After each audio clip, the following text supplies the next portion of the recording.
dissing. We don't see the competition. I drop off a ransom note that your aunt is missing, nigga. Pay us in full with the money, or she gon' get her fingers clipped off like Lil Sonny,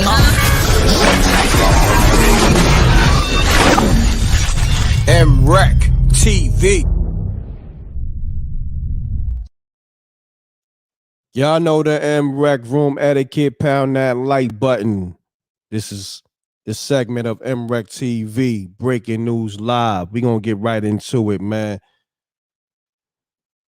News reports are saying Casanova 2 times has been slashed days after renouncing Gorilla Stone gang. All right, we're gonna get right into the news story right now. I'm gonna play the clip. Let's get it. Run the likes up. Then I'm gonna take calls 310-590-2974. Let's go. Unfortunately.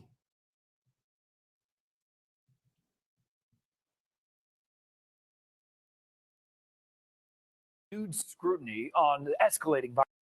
We're back with an I-Team exclusive. Renewed scrutiny on the escalating violence at the Essex County Correctional Facility after a former New York City rapper who was awaiting sentencing on federal drug charges got slashed in a vicious altercation with another inmate. It happened yesterday afternoon, and investigative reporter Sarah Wallace has inside information.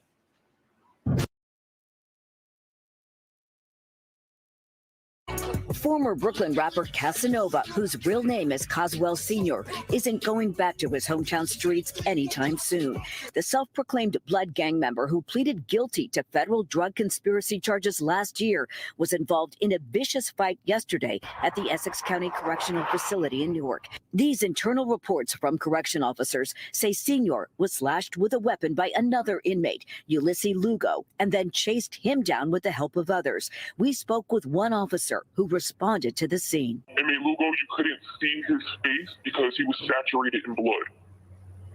You couldn't see it at the time because his whole face was saturated in blood and his whole uniform was saturated in blood.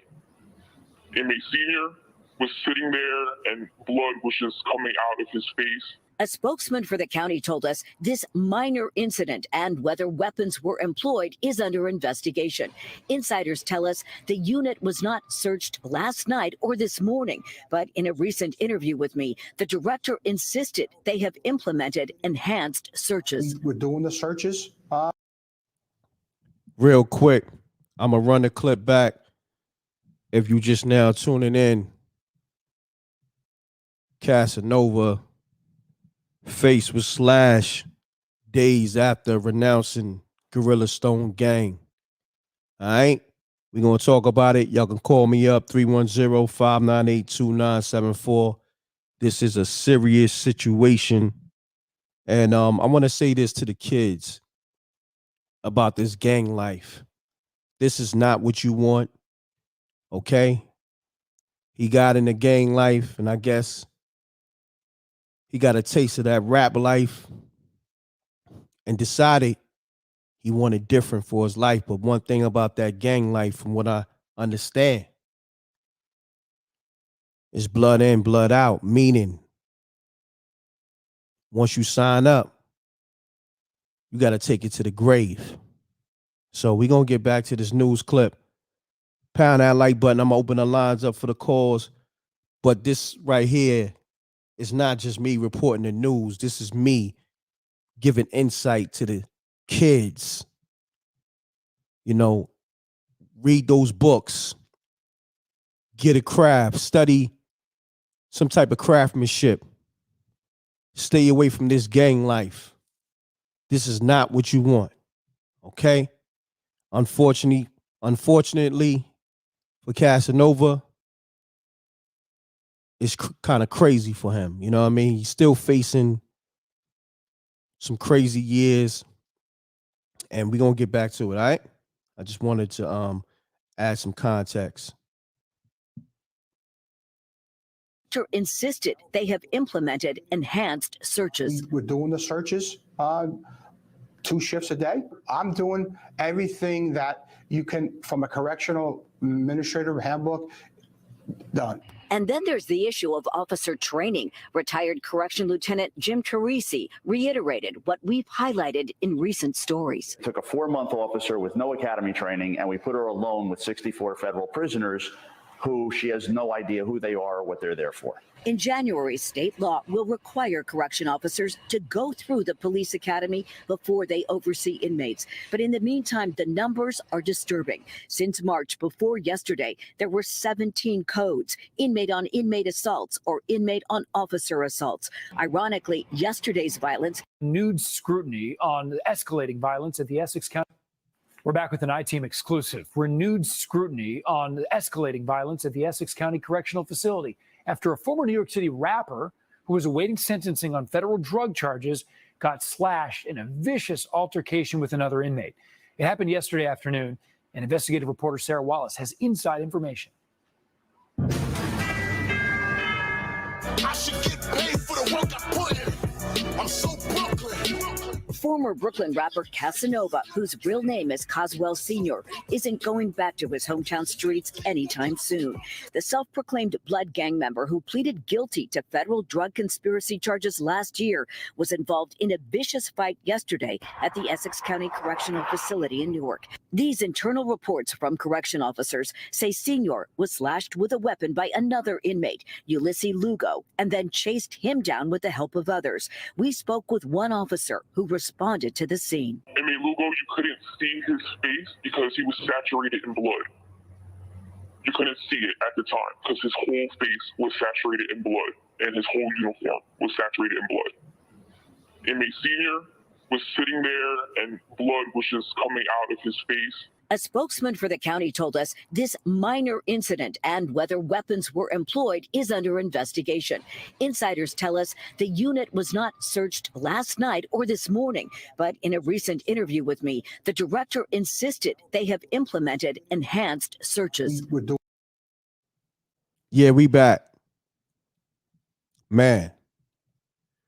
Pound that like button first and foremost. We're going to talk about it. Call me up, 3105. Sometimes I forget the number, 310-598-2974. That's the number. Call me up. I want all my dudes who's neutral to call me up. I want my dudes that might be in the game. I want my dudes who might have did time on my females or whatever. Call me up and give some insight on this, not only on this situation, but just in general. But this to me should be a lesson for the kids. All right. Let's do this show for people that's thinking about joining the gang life, like, some youngers, or might be, thinking about it because they feel like the gang life is lit. I think this should be one of those shows where it should be very insightful on just really doing the right thing, opposed to just trying to be down with the Joneses. You know what I mean? Let's do this. Hold on. Let me put this on the screen. We'll get back to everything. But I want to say this. Homie, he came home and he was hungry. You know what I'm saying? Like, in terms of, you could tell rap wasn't always his thing. Because to me, he was never a profound lyricist. But he did have that energy. You could tell he was hungry. And when he came home, he figured it out. Like, in terms of, I guess, his way in the game. So I want to give him credit for, like, I think he found a producer on SoundCloud and he made that Don't Run joint was the first joint that jumped off for him and gave him his name. And then from there, he just been doing, other joints. I don't know off the top of my head, but homie got in a situation where he got signed to Rock Nation and was really moving shows, I think this video right here, I'm So Brooklyn, got like 29 million views. But you got to understand, it's the energy that came with it that made it successful, but also it's a dark energy that you're going to have to answer to when you gang. You know, this is what I want people to understand. Because I see how this is one thing I never really liked. I'm not knocking nobody, but this is for me. When you see 100 dudes in the videos, 100 dudes on stage, just know it's going to be some type of hostility that comes with it, whether now or later. Because everybody want to be that nigga. So you think they looking at you like, oh, they cheering you on? Nah, it's dudes in the cut like, that's supposed to be me. I'm nicer than Cass, or I'm nicer than M.Reck, or I'm nicer than Jay-Z. I'm nicer than Meth. I'm nicer than A Boogie. It's a dude that always feel like that, that's on stage. Hold on, we gonna get to it. Peace. Hey, what's up, M.Reck? Yo, I got love for you right off the rip. I just want to say that straight word. Thank you, King. You my man. Yo, and I'm supporting you and your boy Blue Blood, man, on the boxing tip too. Thank you, King. Appreciate that. Talk to me, man. How you feel about this whole Casanova situation, man? Yo, this is a perfect example of why a man should never join a gang and should always be a master of himself. Because you got to check in with whoever, whenever you want to make a decision of best for your own life. You know what I'm saying? Because ain't nobody out there that, you know, that claim they love him, doing, you know what I mean, judging him for making a decision that's best for his life. But everybody else who's entertained by this situation, they gonna call them all kind of soft sellouts or whatever. But you know, that's his life. You know what I mean? So I mean, like, real talk, as a man, you should always be able to govern yourself and do what's best for yourself before or after the situation. You know, facts, so my brother. Like, well, let me ask you this though. With Casanova, you know, success. You know, we're gonna talk about his current situation, but let's talk about the success, because I want this to be a learning lesson for, you know, kids and just people in general about this gang life and about just anything that has a negative undertone to it, what comes with it. Like, people just see the success. And I was just mentioning how when you see a lot of dudes in the video and everybody flagging and or all these dudes is on stage with the same energy, supposed to be the same gang. It's always dudes in the cut feeling like that should be them. So while Cass is getting his shine, his just due, is always dudes in the cut that's like, oh, yeah, I'm nicer than Cass, or yo, I really put the work in. I really put work in. Yeah, he got busy a little bit, but I'm out here drilling shit for real. Yeah, that's very true. It's very true. You understand what I'm saying? So I want to build on that. Yeah. I'm gonna let you build on it. Well, I mean, yo, these cats, you know, they kind of like a contradiction too, because it's like, it's these same cats, they'll go and put on a guy like what's his name, Tekashi 6ix9ine, right?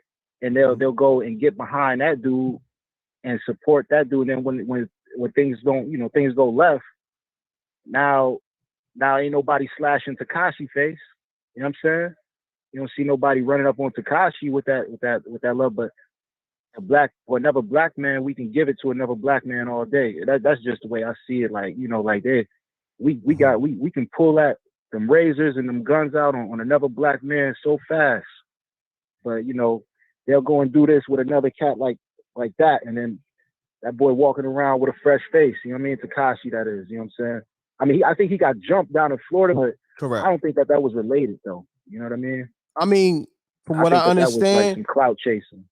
I mean, it's a combination of of both. You know what I'm saying? Yeah. But even with him, he was gang. I guess Yeah. he's still gang because, from what I understand, because I'm not gang, so I wouldn't know. Because, people can't call up and correct me. It Yeah. ain't no getting out that gang life once you sign up to it, That's true. from what I understand. You know what I mean? Yeah. It's blood in, blood out. Yeah. Meaning you blooded in, the only way you gonna get out is you know what I Yeah. mean? You blood it out. Yeah. Yeah. So Yeah. And see, and that's why I'm like, yo, it comes a time where it's like some cats, they joined them gangs at a certain point in their life. But then it's like after they go through certain, chapters in their life and development, and they decide they want to be a certain type of man. And it's like, damn, I can't even stand up and be that man because I done took oath to some other man. You know what I mean? And it's like, damn, like, yo, you can't even be a man. You can't even be a true man because you got to follow your oath. You know what I mean? And I'm like, yo, these dudes got, they crazy. Like, you know what I mean? Like, I don't know. Like me personally, I never joined the gang because there's this one DMX bar. He said, yo, I never had a crew because I scared a nigga that much. You know what I'm saying? That was me growing up. I never had no crew. I was always by myself, and I always did things, whether it was getting busy or doing things, the proper way. I always did that by myself. And I had my friends that would get busy with me, but I never got them involved in anything that was too extra because I always felt like I could handle it myself as a man. And that's just crazy. I feel like that's something that's really lost. Like, ain't nobody, like, when the last time you ever really seen out of these new generations a man really step into another man about some shit that he got to address and without, pulling up something or ending up on world style hip hop. You know what I mean? That shit crazy. Like, this new generation, I feel like they got to take some man classes, man. So they only have to, be in this situation. You know what I'm saying? Like, I'm not saying that it won't happen, but like the chances of it happening is less likely if you just avoid, them type of peer pressures. And you know what I'm saying? Real talk. Cause that's really, I feel like what it is peer pressure. And a lot of people, they gonna look at it like, oh, this is what he deserves and this is what it is. But the truth be told, a lot of them people, they going home to their families at the end of the day. They not really hearing about, they not locked down in jail hearing about how they baby moms giving it up to this dude or that dude. They not locked down hearing about how they gotta, you know what I mean? Like, I really feel for them cats behind the wall. You know what I mean? Correct. Like, bro, I've never been locked up, but like I know, like, that shit is tough for them. For real. Definitely, King. Man, but look, I appreciate you tapping in. I got another caller calling in. Salute, King. Peace. Peace. What's happening? What's going on with you? State your name, where Hey, you calling. Yeah, state your name, where you calling from, and keep it clean. Let's get it, good brother. Yeah, this hurt. I'm up here, now hot beat. I just wanted to say, Casanova, I don't feel sorry for him. You came from a good household, man. You come from a good West Indian household. You're Caswell, man, senior. I watch how you say your mom was a good mom. She worked hard. She worked hard for you, and you still wanted to rob. You still wanted to rob the liquor stores and the check cashers proudly. You wanted to go into these prisons. He told on A$AP Rocky, talking about how A$AP and him fighting people in the showers. Like, it's a big game. He doesn't care. Now you want to leave the game. That's the price you pay. Your price to pay with the blood. Your price to pay, blood of your flesh. Come on, man. No sympathy. I watch these gangsters talk, man. I watch Tony Yayo. He's another West Indian man. He say his father was a masterful mason. Speak 4 different languages. He would ask him. He say his father would tell him every day, "Why you go on the street corner and do all these things?" He made his choice, and he said, "Dad, I make my choice." Same thing with Casanova. You make your choice, boy. T, I got you locked in too. That's your name, right? Yeah. I got you locked in. I gotta lock you in because I remember you gave some dope commentary. That's why I locked you in. I gotta lock you on. What's your nationality, T? You there? Yo, T. Brethren. Rude boy, you there? Oh, damn. Call me back, T, if anything. Yeah, we live, man. Shouts to T, man. Rude Boy was giving it up crazy. Yeah, we live, man. Mute your audio. T, man. Mute your audio, fam. Yep. Yeah, you live on MRecktv. State your name, where you're calling from. Keep it clean. Let's get it. Yo. This is Jay Will from NYC, bro. How you doing? Good? I'm good. Hold on 1 second. Pound that like button, y'all. Let's get the likes up. I'm still under the weather. This show is sponsored by BLK Prime. Right now, they got the Suge Knight series, and they got the auditions and castings in Oakland. Go to casting.blkprime.com. All right. And we also sponsored by Conjugal Liquor, Rum and Vodka. Get you some. You can follow their page, Conjugal Liquor Brand, on Instagram. All right. So, my brother, state your name once again, and keep it clean. Let's get it. All right, man. This is Jay Will from NYC. Man. I'm currently in Queens right now. I was raised up in the Bronx, High Bridge. You know what? I have to say this, bro. I agree with the last caller, T, man. I don't feel sorry for Cass. And I'm looking at the thumbnail, bro. That's him with the cut in his eyes? Yeah, I think he had cuts already. So I just pulled up a picture, and this happened to come up. You know what I'm saying? Yeah, he already had some cuts, because remember, he was incarcerated before. You know what I mean? So that might have happened. Yeah. I think he mentioned that in one of his interviews. Yeah. But damn, okay. But yeah. But I like I said before, I agree with the last caller, bro. I don't feel sorry for bro, man. Like, come on, man. You came from a little family, bro.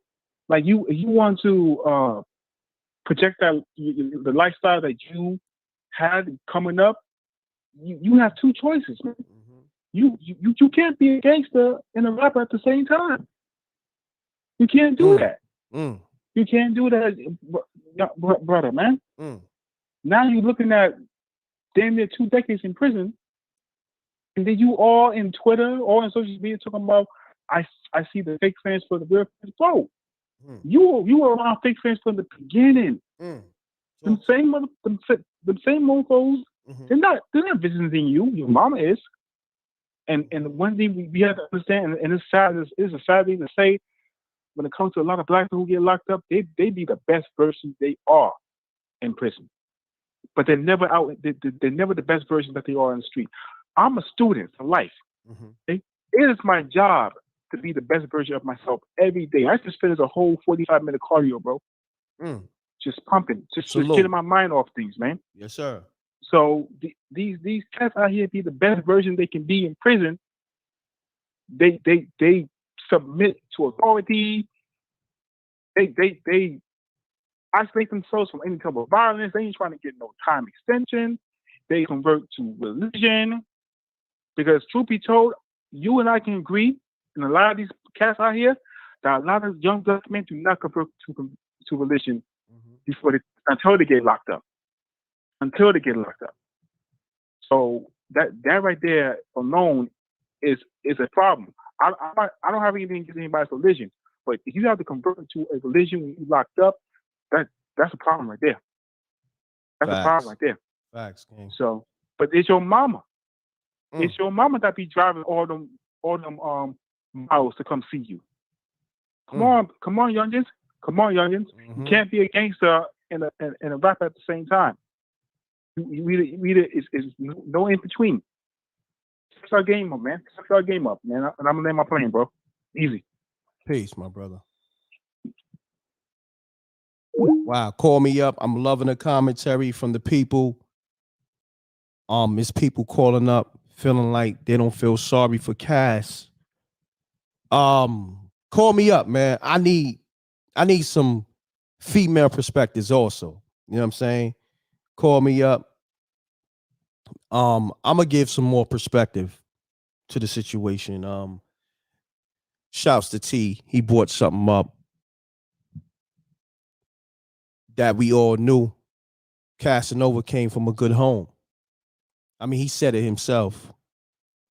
But like I said, people be infatuated with the gang life and thinking, oh, look at them, they deep. Oh, yo, they be having the whole hood shook. Yo, they got it on lock. You know what I'm saying? Yo, and they got some bad chicks down with them too. Yo, you seen the video with all the red rags and all the blue rags? Yo, you saw it was like a 500 niggas on stage. All of them was flagged up. This is the livest show. Shouts to Empress Judah. But yeah, we gonna get perspective, man. I tell people, man, it's a Nas line that to me, I think everybody should live by. And it's something that I live by. And it's called Born Alone, Die Alone. I'm gonna get back to it. Hold on. I'm gonna get back to this. Hold on. Let me say this Nas line real quick, TG. I got you. No doubt. It's this Nas bar off Illmatic. I forgot what song it is. And he says, born alone, die alone. No crew to keep my crown or throne. See, this is why I try to tell people, like, never mind the space that me and Nas and me and Son is not seeing eye to eye on his part for whatever reason. But we ain't gonna act like homie ain't the GOAT, because he's not only giving you the street, the street-ish, he's also giving you gems and knowledge. And then also lyricism. You dig what I'm saying? So I want to build with the homie TG. TG, let the world know, yes, sir, where you from, and keep it clean. Let's get into this whole Casanova-ish. Yes, sir. TG, repping the style and the East. Salute. Salute. East New York in the building, best style in the building. Talk to me, King. Yes, sir. So, yo, I'll be honest, man. I'm split down the middle because, yo, I like Cash, man. And, a lot of the dudes that's calling up that just got nothing positive to say about him, I mean, I can hear it in their voice. They never been outside. You know what I'm saying? But I'm not disagreeing with them either, as far as they're making the right points, but it's a little more complex than that when you out in the streets. But as far as him getting, you know what I'm saying, damaged because of what he said or the letter that he wrote, to me, that's different. That's not like him being up north in the house and throwing his flag down. It's different because let me tell you, Cosa Nostra go up on stage. They deny that the mafia even exists. They don't have a problem like that. So we're going to model ourselves after the real gangsters out there. The biggest gangster will never admit that gangsters exist. They'll tell you that they think the mafia is the worst thing that was, that they all need to die and that they the worst things that ever existed. So is he doing anything different? That's how I'm saying. You got to look at it that way. So why we mad at him for lying to the judge when you going to celebrate me for lying to the judge? You know what I'm saying? Like that, you tell me all the time, like, my man there lying to the judge, stand up for me, he lying to the judge. He can't throw that down. He can't. Hold on one second.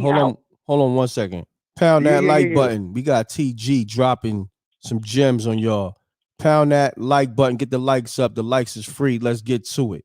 Yeah, my brother. Continue on. Sorry. Yeah, that's it. Him writing that letter is not equivalent to him throwing down his flag. And that's all I'm trying to say. So as far as him coming to that realization now, I can't say that because I might have my homeboy that go out there and do some criminal activities that I don't agree with. But he's still my man. And if he with me and something come at him for what he did, I'm still gonna hold him down. I'm not gonna say, you know what, you had that coming, son, and just let it happen. We're going to talk about it later. We might have words later, but regardless, you still my people. So I'm sure he's going through stuff like that. And be honest, there's 1,000,001 rappers out there. What's the chances that he thought 10 years ago that he would ever be who he is? Facts. So, you know what I'm saying? So maybe he thought the best thing he could do was run with the game. He already a felon. He ain't going to do nothing, that a felon can't do, so his options already limited. Just like the majority of the dudes in the hood right now, they saying to themselves, you know what, this is my best option. I might as well do this and let something else happen. You know what I'm saying? So that's pretty much it. I mean, I could talk forever on it, but the most important thing I wanted to say was I don't think that him writing to the judge was the same as him disrespecting the game or throwing down his flag. I think he was doing what he had to do to make it better for himself. Okay, so and that's it. So hold on. Let me rebuttal that. So all right. In this situation with him getting his face slashed, so what you think it was then, if it wasn't that? I don't know. You know what I'm saying? So I'm only basing my comment off the potential that, you know, they saying that that's why it happened. You know what I'm saying? Yo, look, TG. So I got you. I'm gonna take the next caller, but I got you. Salute though. All right. All right, dog. Peace. Peace. Yo, what's good? M.Reck, this Alkaline City. What's going on, bro? Alkaline, what's happening with you? Pound that like button, y'all. This is the live show, MRecktv. We got Alkaline on the line. Talk to me, King. Yeah, I want to say, everybody, even the ones that's caping for Casanova, like he's this real hood guy, like he did stuff from the hood. Like I'm from real hood Brooklyn, you know what I'm saying? I really came from the hood. Like, you know what I mean? Like, you know what I'm saying? I come from back in the low lives days. We was Gin going boosting back and forth, hitting up the arena, you know what I'm saying? Going to hit the Palladium. Shouts to Vic Low. Thurston had a third, Rack Low. Yo, shout out to Thurston. Shouts out to the whole low lives. Low lives, you know what I'm saying? Yeah, right. we was Double real L's. back in the days doing a lot of hood things, you know what I'm saying? Empire skating ring and all of that. Yeah. You know, and you know, Notre Dame, St. John's back and forth. You know, Brownsville. we was Brooklyn dudes for real, you know, and you know, we ain't never hear about no Casanova back in those days. You understand? I mean, he So is people act younger. like, you know He what is I'm saying? younger. He is younger, so I'll give him that. You know what I mean? Yeah, he's a younger one, but it's not like he's super OG, like, you know what I'm saying? Like he's his God. Like you gotta understand, he signed this oath. When you go into this industry, you already know what it is. You know what I'm saying? This is a Prodigy told them in the beginning. Illuminati gets your mind, soul, and your body. You understand? So when you trying to sign a major, you know what I'm saying? I'm not talking about some small, some independent. I'm talking about a major. You know what I'm saying? This is what he went into. He went and signed a major. When you go into a major, you go into a different class of celebrity. You got C class, you got B class. Now you're trying to. Everybody wants to get A class status. This is the celebrity lifestyle they want to live. You know what I'm saying? But there's a price you got to pay. You know what I'm saying? When you sign that oath, it's a blood oath. It's a draconian oath.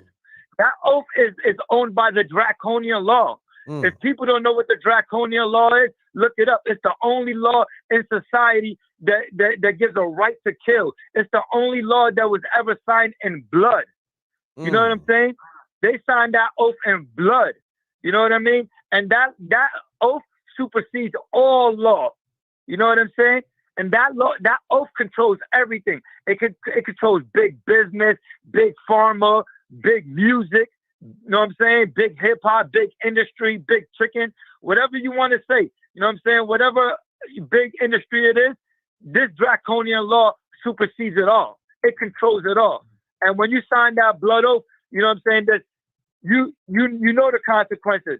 They put you in them side rooms. They pull you aside from all of your homies. And then when they get you in that room and they sit you down on that table, they tell you two things. My man, you know, when you sign this paper, you know, this means we're going to change your life around.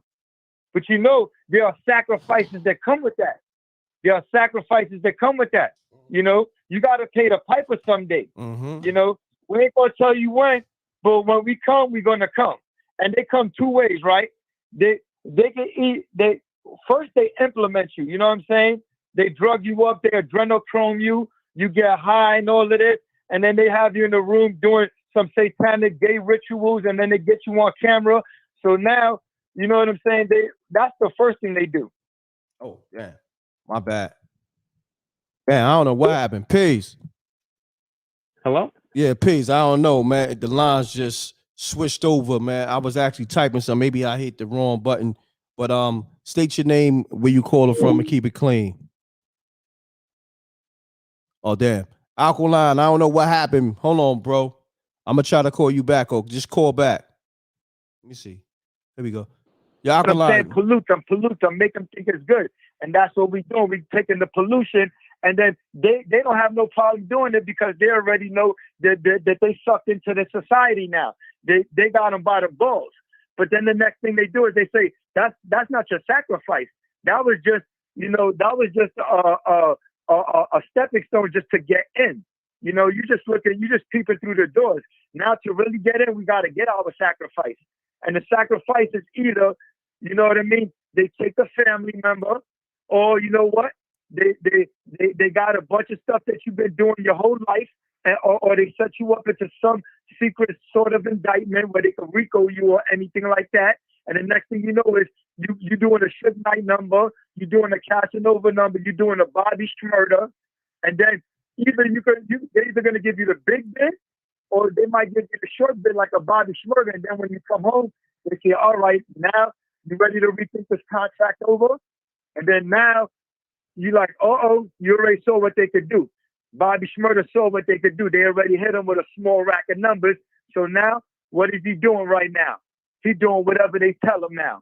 You know what I mean? He's a puppet. You a puppet. That's why these guys, after they make all of these millions and everything like that, and then they so much in the industry, the last thing they want to do is buy their masters.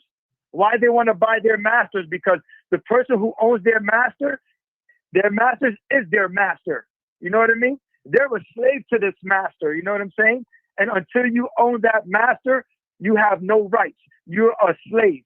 And the end game is for them to one day buy their masters back so that they can buy a piece of freedom. Because you know what? They live without freedom their whole life. You look at these entertainers like they're so high and mighty because you see whatever's flashy and glitz and glam on TV. That's called Operation Mockingbird. Operation Mockingbird is to make the people, whatever you see on TV. Hold that thought, good brother. Hold that thought. I got to take this call. Appreciate you, Alkaline. Salute.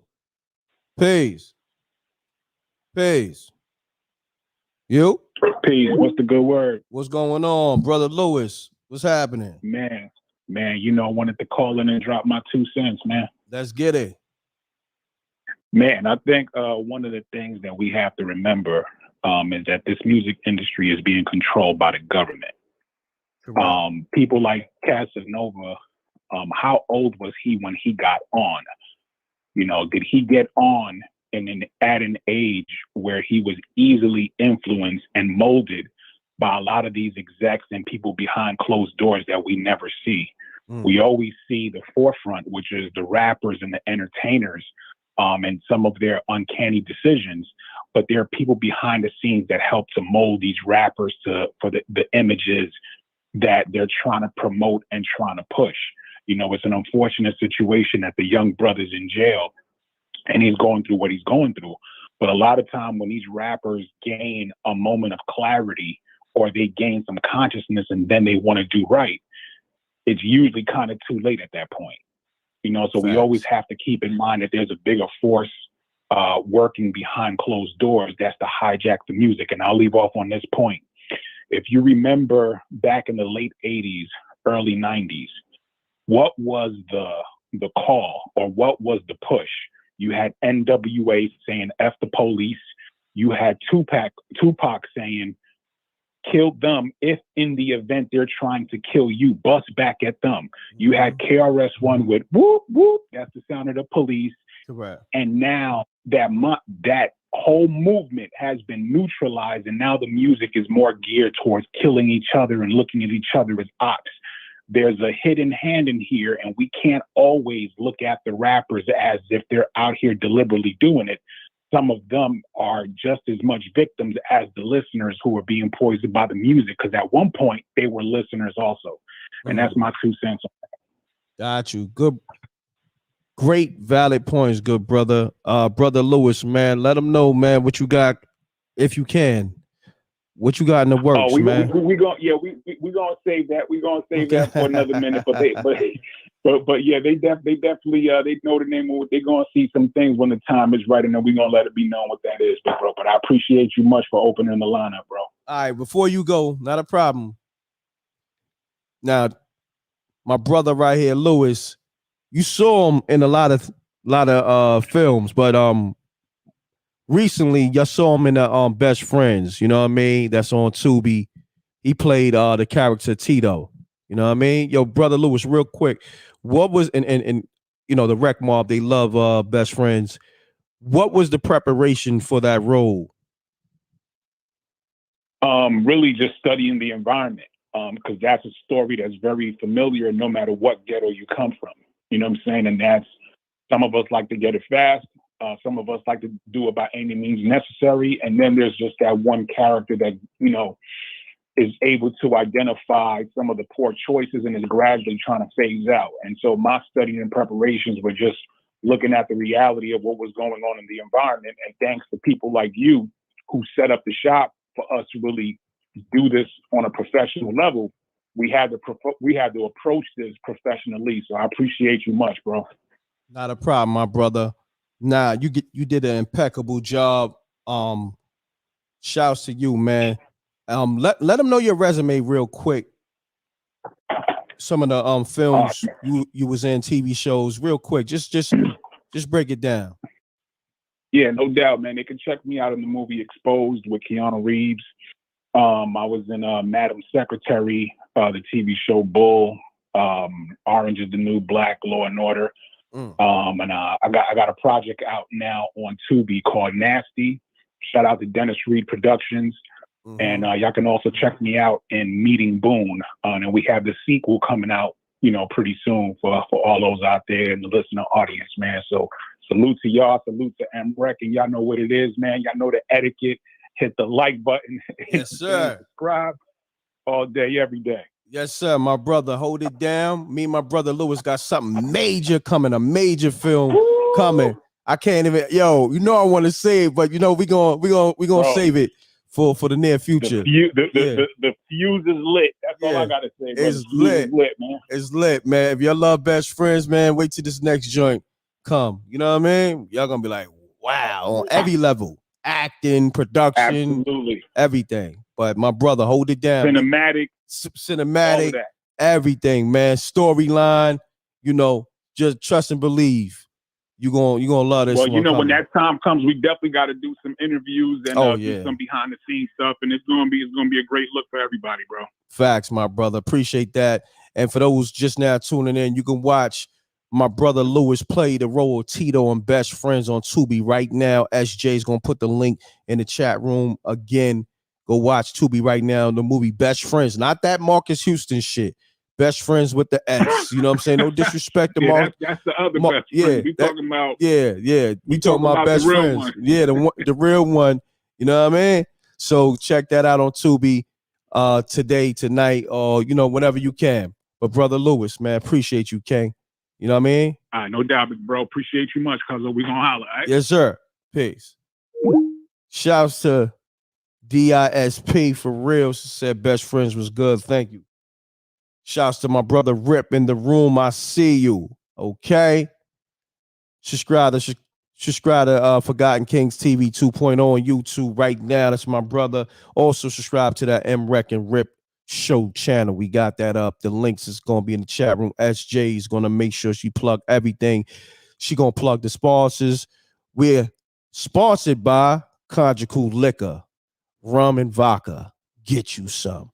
You can follow them on Instagram at Conjugal Liquor Brand. All right. SJ going to put all that in there. Also, we sponsored by BLK Prime. Suge Knight TV series coming soon. It's 10 seasons. All right. Go to casting.blkprime.com. If you're an actor, they still casting. They casting right now, Oakland, as we speak. Okay. The info is on my Instagram as well as the community on YouTube. You know what I mean? Shouts to the sponsors. You dig? So let's get back to it. Thank you, Ms. J. You said that Best Friends was fire. Can't wait to part 2. Salute. Appreciate that. Shouts to everybody showing that love, man. If you ain't watched Best Friends, go get that. If you watch Best Friends, let me know, man. Put the fire emojis in the chat room. You know what I mean? Shouts to Rip saying he can't wait for the sequel of Best Friends. Salute, King. Appreciate you. Nah, I mean, Best Friends did what it did. You know what I mean? That's the first film I executive produced. And oh yeah, we got the Spooky Hour series. Go get that Spooky Hour series. Go to SpookyHoursTV.tv. That's lit. And we got some new Spooky Hours episodes and movies coming, dropping. Okay. Key to T in the building. Let's get to it. I'm gonna get back to these calls. Call me up 310-598-2974. We are talking Casanova. I'm gonna run the clip back with the news because a lot of people just now coming in the room. Make sure you run the lights up. Okay, TG. Salute, King. Okay, watched it 8 times. Wow. Shouts to Poochie. Watched it 8 times. Salute. That's what I'm talking about. You know, when somebody watch something 8 times, you got to just call it for what it is. It's fire, but it's a classic. So I ain't gonna front. A lot of people say, yo, that's a classic, man. So salute to everybody that was a part of that. We made history. We made a classic, and the people love it. And now we on to Spooky Hours. Spooky Hours 2, Miss J Fire. Now, I mean, you know, I'm blessed, man. Shouts to the Wreck Mob. Y'all with me. But anyhow, we're going to get back to this Casanova. We're going to always promote what we do, but we're going to stay on topic. We're going to, you know what I mean? Stay on code. And if people don't know, now you know. We got the Best Friends movie on Tubi. Go get the Spooky Hours episodes and the movies on SpookyHoursTV.tv. All right, now let me get this news clip going for people who didn't see the news clip. I'm going to run that for you right now. Let's get it. Y'all know the M.Reck room etiquette. Pound that like button. Hold on, let me take this off the screen so I can run this news clip. And here we go. Boom. Let's get it.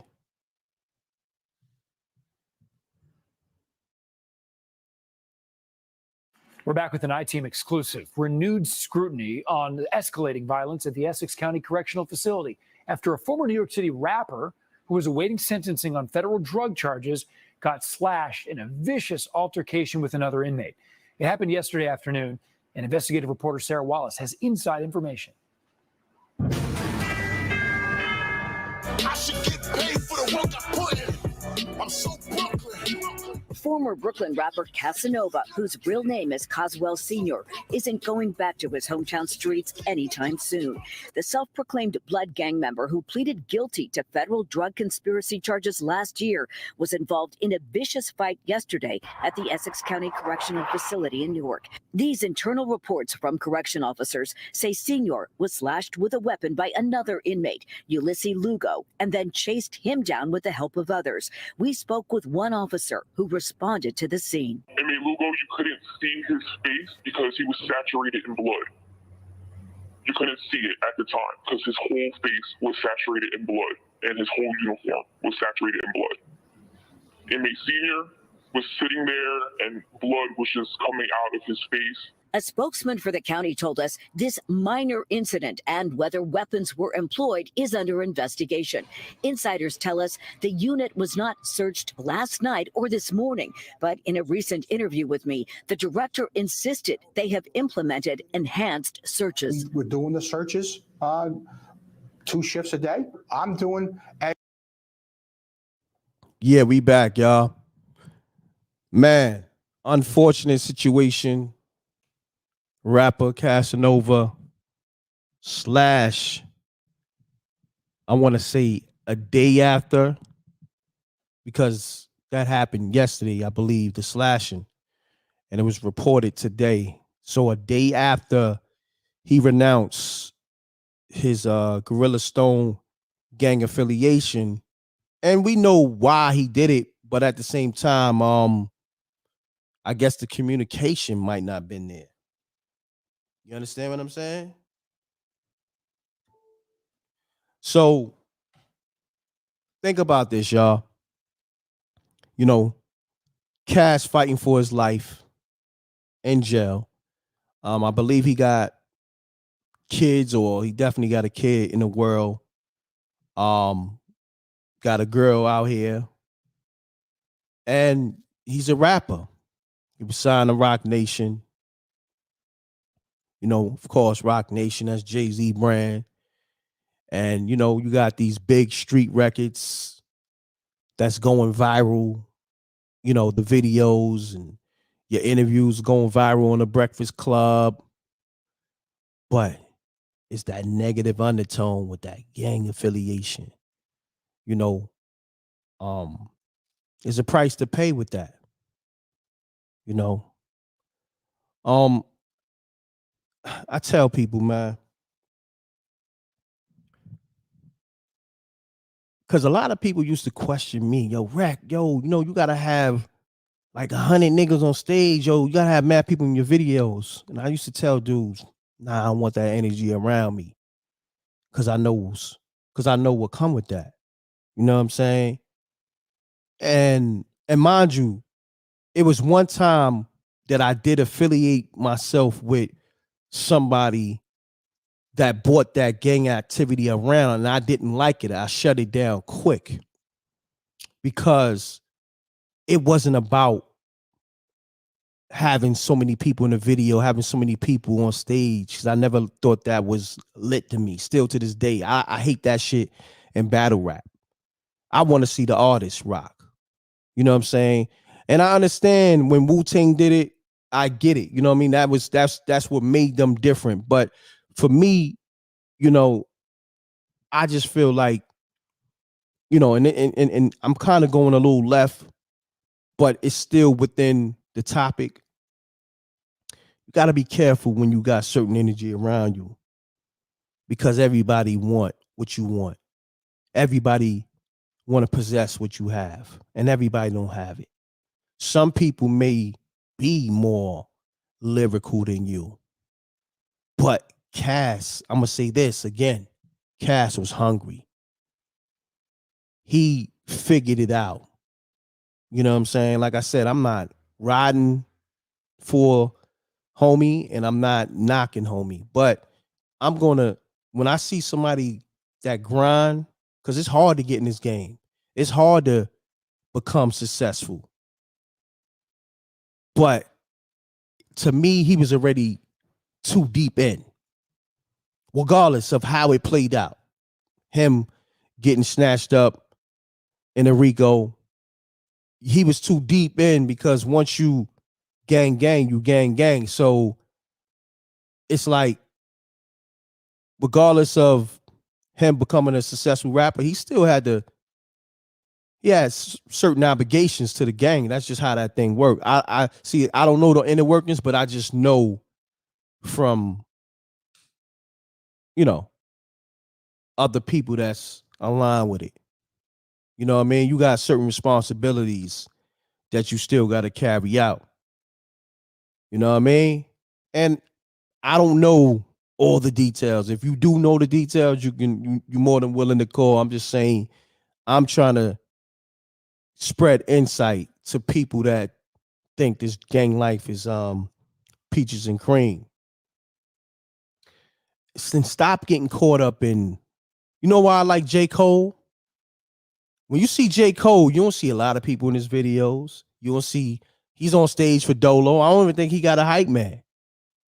And you seen him in the video with the Bentley dirty, got dirty sneakers on at the game. And I'm not saying everybody should be like that, but the message that he's bringing is more so, love me for me.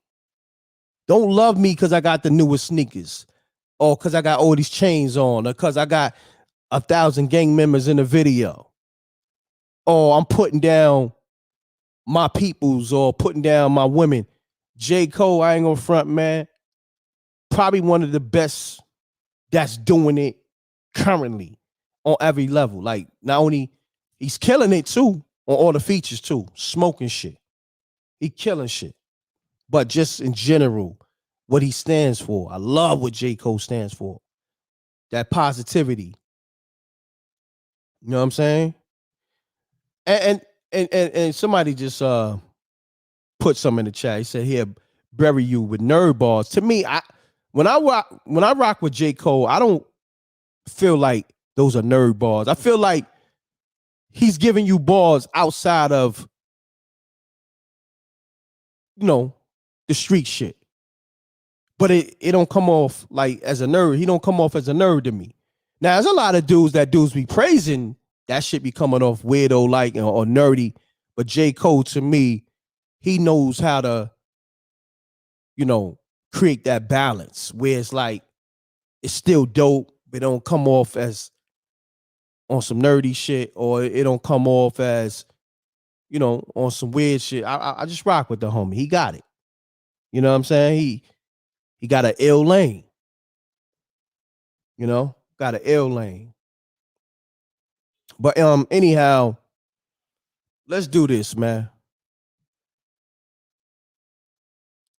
Let's, all the brothers and all the sisters that's incarcerated, I want to give them, I always do, but I want to give them a platform to call. If y'all feel like y'all can't get through to your people's, call M.Reck, man. Call me up, 310-598-2974.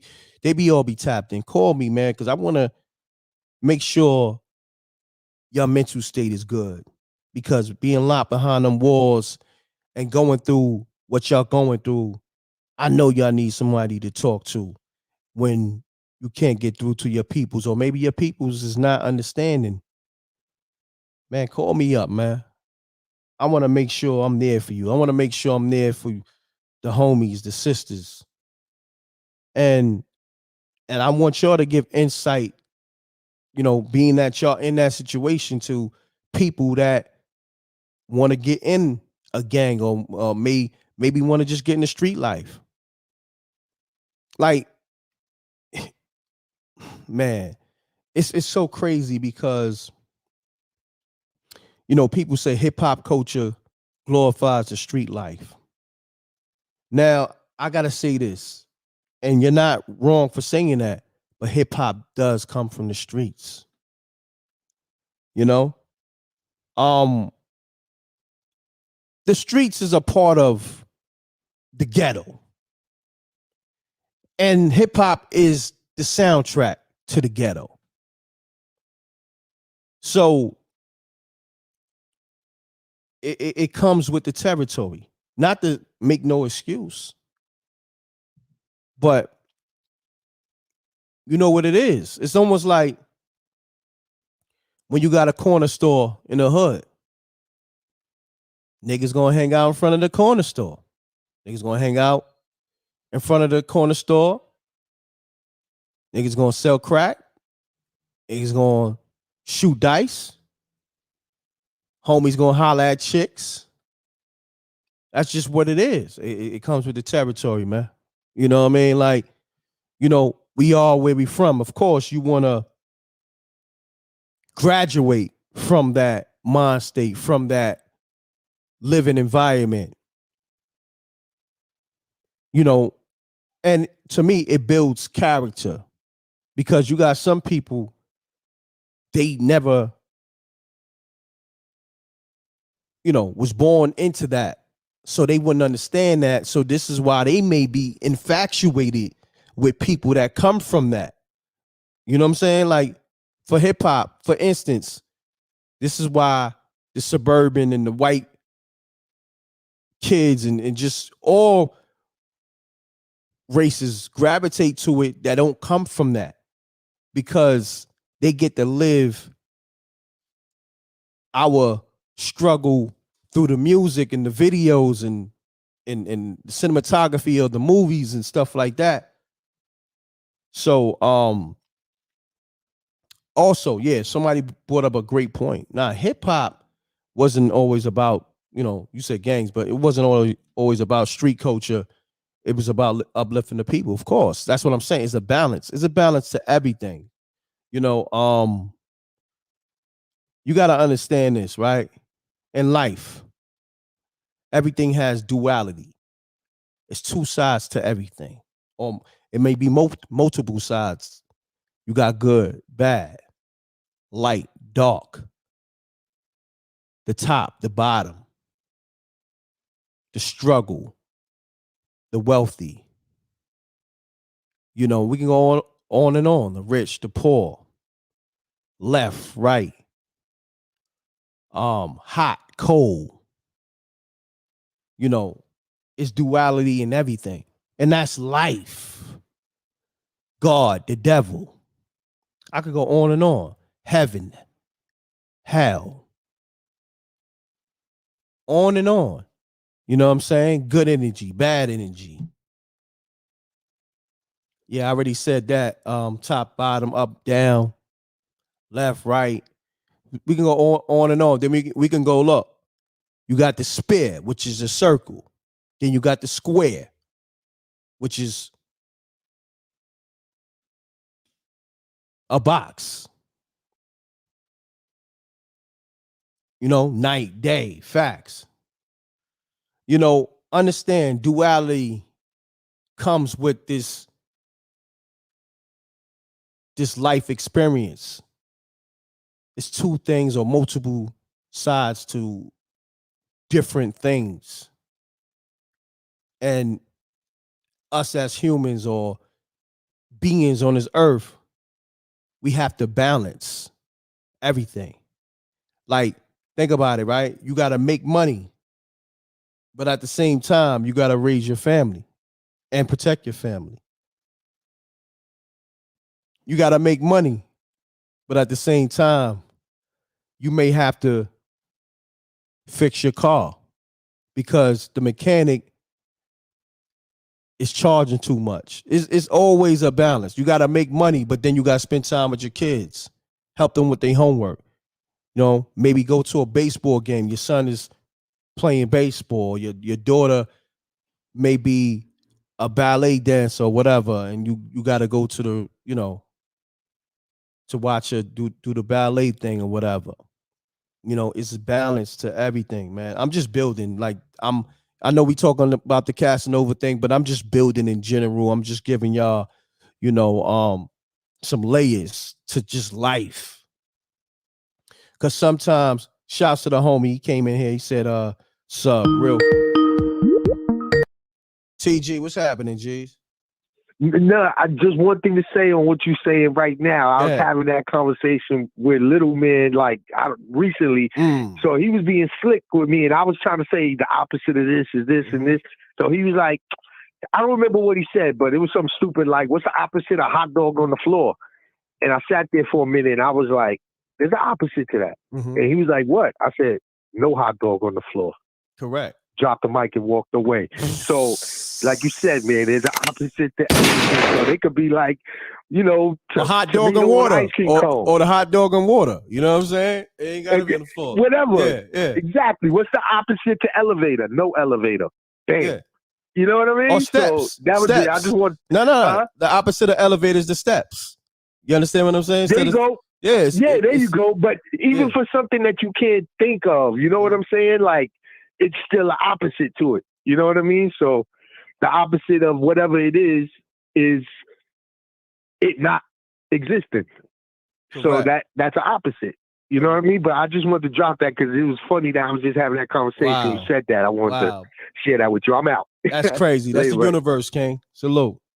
No doubt. See, that's the universe. See, I was building on the duality of everything, and he was just having that conversation with his son. See, that's what I'm saying. Like, I told you, man, with the rec mob and just people in general and with the universe, I'm aligned. So when I be building on stuff, it's because, you know, I mean, we all connected, first and foremost. I mean, you got people in the chat room saying M.Reck, because, you know, sometimes I get in my bag and I start, you know, talking this talk. You know what I mean? The rec mob love when I talk like this. You know what I mean? So they call me M.Reck. You know what I mean? It's cool. I listen, when you see M.Reck in the next movie and M.Reck is, you know what I mean, dropping those gems on his preaching tip, you know, just know where it came from. It came from these lies. But anyhow, shouts to Empress Judah, Keita T. I see you, DJ Moschino in the building. We about building over here. We about peace over here. Matter of fact, call me up too. I'm gonna take some calls before I end this live. Because, you know, I already touched on this Casanova situation in so many different ways. But I will say this. I feel like Casanova is definitely regretting his affiliation with the gang, regardless of if he did it just to have them look at him in a different light. You know, when he's going to sentencing, you know,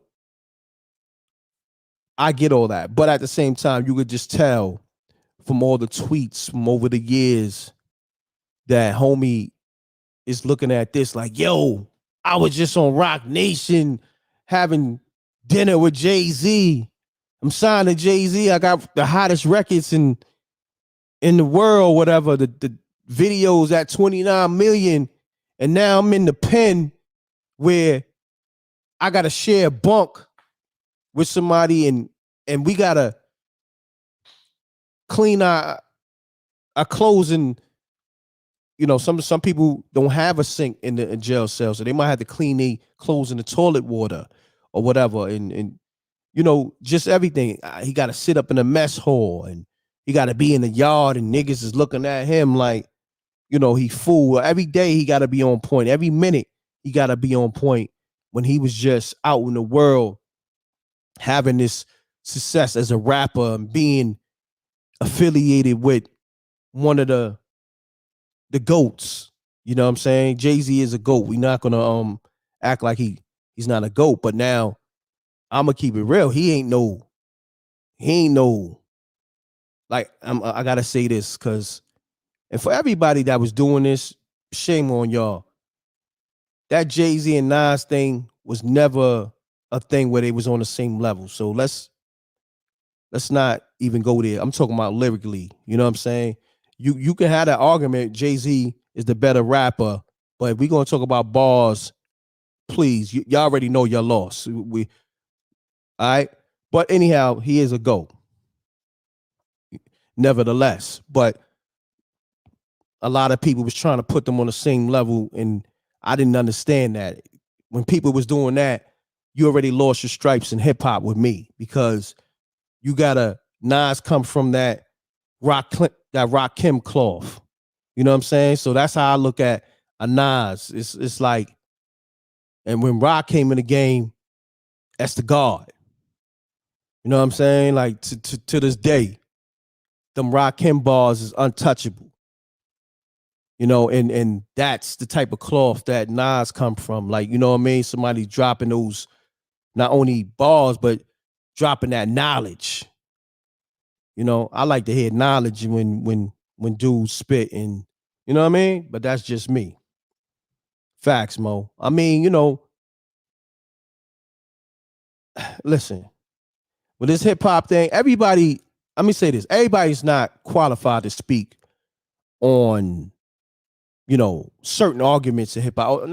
I hate to use the word arguments, but certain aspects of hip hop, everybody's not qualified for that, because you have some people, their ears trained to one kind of music. Like there's a lot of DJs like in the game, they so trained to the club that they don't even know what's what no more, but everything is club music. Peace. Peace. What's up, M.Reck? What's happening, good brother? What's up, man? Hey, look, I seen yesterday I was listening to something, and they were reading the letter that he had wrote to the yeah. I thought he was writing into a publication or something. So when I was listening to the letter that he was reading, when they were reading the letter, I said, "Oh, there's something about this letter was coming off to me as being truthful, like he was being honest with himself, even though it may have been a letter for a judge." And people may say, "Yeah, it's a little game involved in it," but some kind of way the things he was saying was coming off to me like, "Yeah, this is genuine. He really feel this way." He was saying Correct. he was saying certain things he was saying, and I was like, "Yeah, he understands." And everybody need to know that people do continue to grow. Most of the time when you're doing stuff, you ignorant and you're young. I came from a good family too. I got 3 felonies. I've been locked up. You see what I'm saying? So, but people don't understand. Most of the time when Hold you're on, doing family. stuff, Let me ask you this, Tim. What made you, if you came from a good family, same thing with Cass, what made you want to get in the streets and catch 3 felonies and all? I mean, I know you didn't want to get caught, but what made you want to get involved with the streets? Okay, first of all, it begins to start off maybe when you're in the 7th to 8th grade time. You see what I'm saying? You start gravitating towards certain negativity, certain things that's negative. My parents wasn't teaching me that. My parents wasn't whatever. But I had an older brother, and he was sort of, popular, different things like that. So that kind of came on to me. So that's when it began, you know what I'm saying, around that time. So the first thing that happened really to set me off was I got peer pressured into having sex. You know what I'm saying? I was already being managed and doing stuff in the 6th and 7th grade. But that summer from the 7th grade to the 8th grade, when I started having sex, and then it just progressed and it progressed. You know what I'm saying? I didn't start off like doing crime, and you don't start off doing stuff terrible at first, but everything moves in steps. You see what I'm saying? So it goes from one thing to the next thing. Then you selling drugs, you smoking weed, you getting away with a lot of stuff. And then by the time you about 18 years old, one of my friend's grandmothers sat down and talked to me right before I turned 18. And she was like, Tim, you know you're about to be 18. And she knew the stuff that I was doing. And she said, they're going to treat you like a man now. If you get caught if you get caught now, you're going to get treated like a man. You can go to prison. You can go to whatever. And she sat me down. She was the only person that kind of sat me down and talked to me about it. But I was too ignorant. It wasn't like I didn't hear what she said. It was more like, I hear what you're saying, but I think I'm smart. I think I know what I'm doing.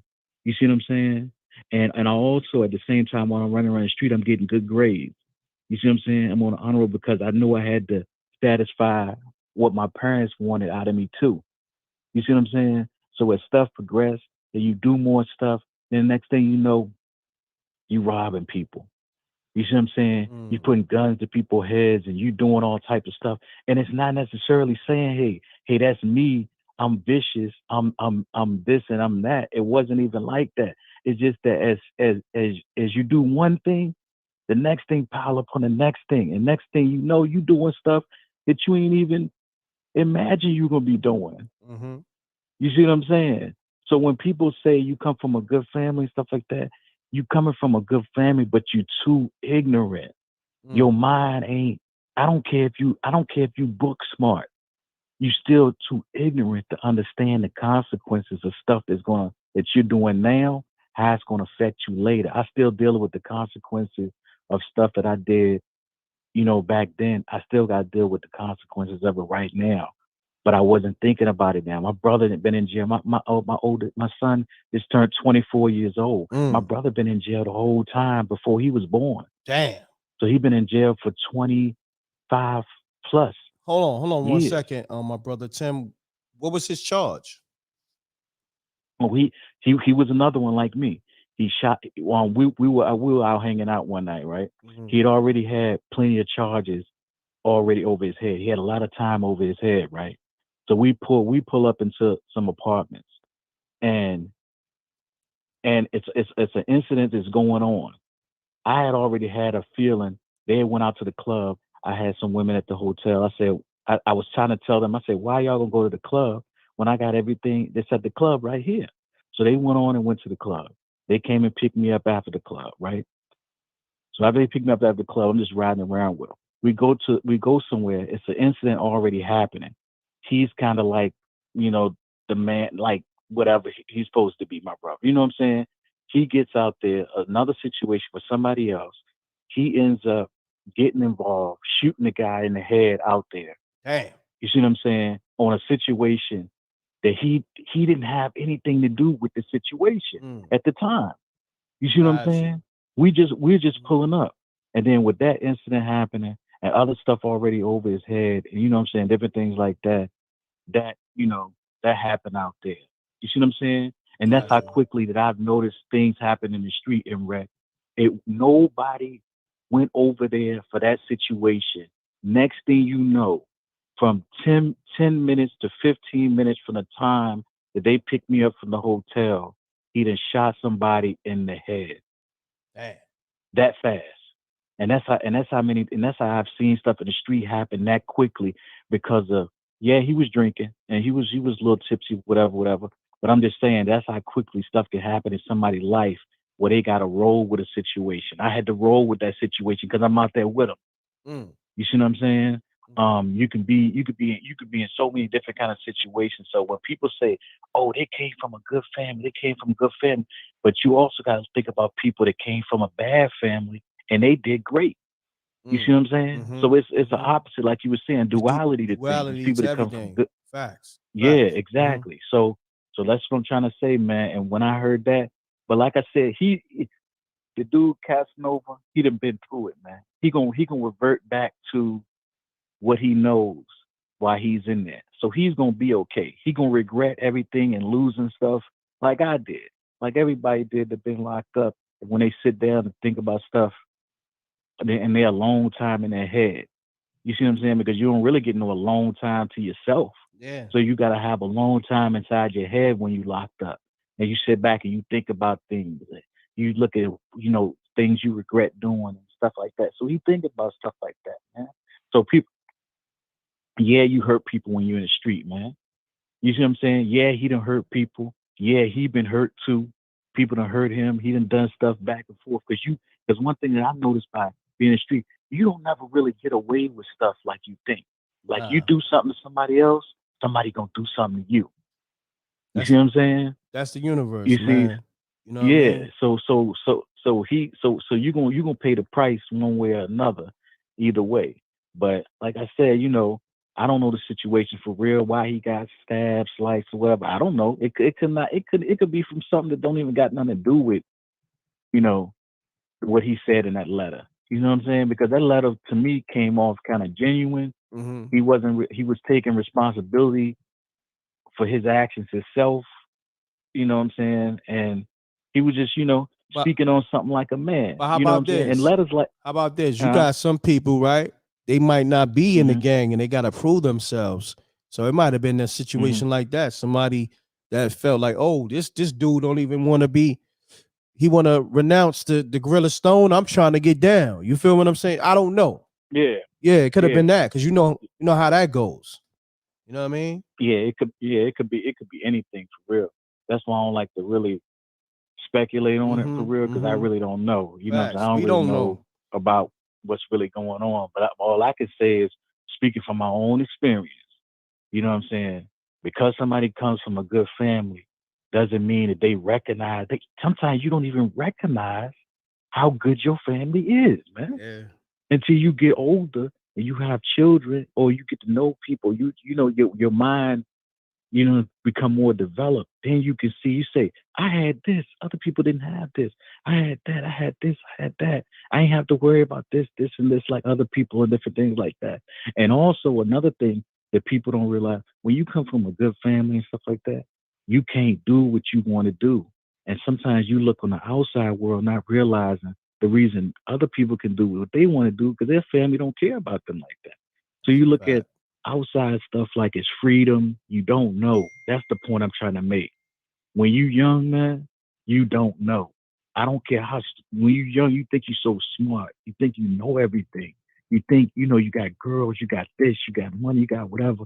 And you really think that you know about the world. And you don't know nothing, man. You really don't know. So a lot of stuff comes through ignorance. You know what I'm saying? I wish the brother, the best, because that's a hurting feeling, man. When you sit back and see what you had, and you say, if I'd have made these mistakes, now I'm back up in here. You see what I'm saying? And people that ain't never been locked up, you don't know that feeling. You know what I'm saying? When you locked up around niggas and you just, everything that you took for granted, you don't have it no more. You see what I'm saying? Yep. From the simplest little thing. Let me interject real quick, Tim. This is why I tell people, man, I wake up, my first 3 words is I'm grateful, thankful, and blessed. Like, you have to show gratitude for everything you got. A lot of people get caught up in, this is why social media is dangerous. Some people, they wake up, they get on social media, Instagram or whatever, and they going down their timeline.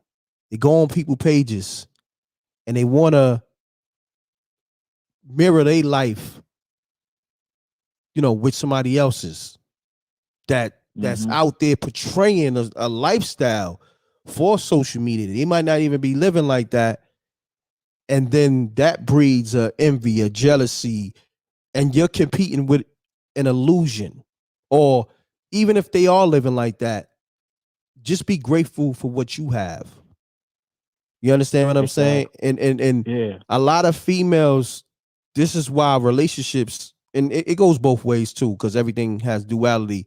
A lot of females compare their relationship to relationships they see online, and then they cause turmoil in their relationship, trying to mirror an illusion that's online or reality TV.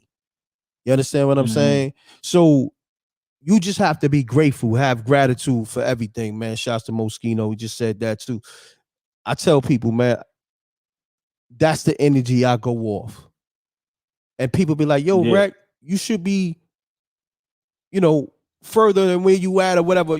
I'm like, yeah, I'm great to be in this position. Man, look, shit, when I was young, I would have never thought that I'd be, eating off something that I love to do. You know what I mean? I do this for free. Regardless, sometimes I do it for free. You just got to be grateful for your job, be grateful for your life, the air you breathing, be grateful for your limbs. You got people who ain't got limbs. Got people who can't even breathe on their own. They breathing off a machine. You know what I mean? Be grateful for the money you got, for the food you got in your refrigerator, the shelter. Be grateful for your kids. Be grateful for your mother, your father, your family members. And if you got good people in your life, make sure you tell them you appreciate them, you love them. Because it's some foul people out here. And when you're not grateful, you know what happens? All that stuff get taken away. And then now you living in a regretful state because it's gone, or it ain't what it used to be because you wasn't, you know what I mean, grateful about it. So yeah, I just wanted to put that out there, man. And that's a definite truth. You know what I mean? You got to be grateful for what you got, and you can't always be looking at what somebody else got, because you not in that person's life, and you ain't in that person's shoes. You don't know what's going on. You know what I'm saying? No matter what somebody got, you don't know what's going on in that person's life, in their mind, what type of abuse they might have went through in their life, that they want to trade every dime that they got so they can not think about that no more. They're just accustomed to fake, not faking, but putting up a facade for the world. You don't know what's going on in people's life and mind and different things like that. So you got to be grateful. You got to pray. You got to, you know what I'm saying, be thankful, like you said. And one thing that I learned, and I used to tell my son all the time, with Neely Fuller, this was years ago, maybe like 7 years ago. I used to tell my son all the time, I said, man, it's only two things. Just like you were saying, duality, you got to ask yourself in every situation, is what I'm doing productive or is it not productive? Just like Neely Fuller said. And if you ask yourself that question on everything from food, exercise, women, job, money, whatever the question is this thing I'm about to do, is it going to be productive or non-productive? And if you ask yourself that question, you know what I'm saying, you usually make the right decision. Correct, King. You know what I'm saying? Correct. So yeah, man, like I said, man, everybody can make it. Everybody can change. Everybody can, you know what I'm saying, be the person they want to be. But the one thing you got to realize, man, when you decide to change and stuff like that, that does not mean that you're not gonna have to pay for your past actions. Correct. That's why you gotta be mindful of things you're doing. You know what I'm saying? Because you can change, but you still gotta pay for some of those actions you made. You know what I'm saying? I changed a lot, but I still gotta pay for the mistakes that I made. You know what I'm saying? When I talk to my brother and stuff, he's still upbeat and he's still whatever. But I'm noticing now, it seemed like after that 24-year mark and stuff like that, when I talk to him now, he's still upbeat, but something in him changed, as to I can hear a lot of regret, because that's a long time, and it's kind of hitting him. It's kind of hitting him now harder. You know what I'm saying? Like he want me to come see him more, and different stuff like that. And you see what I'm saying? I just talked to him the other day, so I can hear the change in him, man. So when people out here thinking, doing stuff, remember, you can get numbers that you wouldn't even believe, man. And you're gonna have to eat that. You're gonna have to eat that time. You're gonna do it. Yeah. You know what I'm saying? You're gonna do it, man. You're gonna do it. Facts. So yeah, M.Reck, man. I just want to say peace to you, brother. Keep up, you know what I'm saying, the good work, man. I like a lot of stuff that you do on your shows, man. Thank you, good brother. I appreciate that, Tim, man. Love is love, man. Great commentary from you. And great building with you, and tap into the next show, my brother. You heard? All right. All right. Peace, good brother. All right. Peace. Bay Paul Lobeezy. Peace. My man's Reck. Yo, you know what's so crazy? I was thinking, I'm supposed to call somebody when I be doing these loops. And I'm glad you called because you was the person I was supposed to call. What's happening, good brother? Man, everything is all right, man. We still breathing. We ain't locked up like that. We ain't got her going through that. Nah, not at all. We blessed. We blessed. We blessed. We blessed. Dog. So my question to you is, before I go on my little rant or whatever, was this dude really certified out here in the streets like that? And was he really handling it like that? Or do you feel like it's an over exaggeration and people is, going too far as the allegations and stuff like that toward him? Was he really a menace out there in the streets for all them years, like they were saying on Vlad? Was it just make believe? Listen, I met homie a few times, and he was a respectful dude, but I can't, co-sign what everybody running with. You know what I mean? And I'm not disputing. He may be, but for me, you know what I'm saying? I can't. You know what I mean? I never hung out with him. We never got busy together. So, you know what I mean? But from what I understand, he was a stand-up dude. Like, you know what I mean? Like, he wasn't no sucker or whatever, from what I understand. Right. You know what I mean? Man, the thing is, I heard a lot of stuff about this dude, and, he seemed like a real smart dude. You know what I'm saying? He seemed like a dude that once he got out, he might be still affiliated where he affiliated, but it seemed like he won't flush himself down the toilet like that. It seemed seemed weird to me. Like, I'm looking at it, I'm listening to everybody and looking at stuff on the internet. That stuff go one ear and out the other. Whatever you see, believe nothing you really see and nothing you really hear nowadays. You can't believe nothing. You gotta have the experience with him.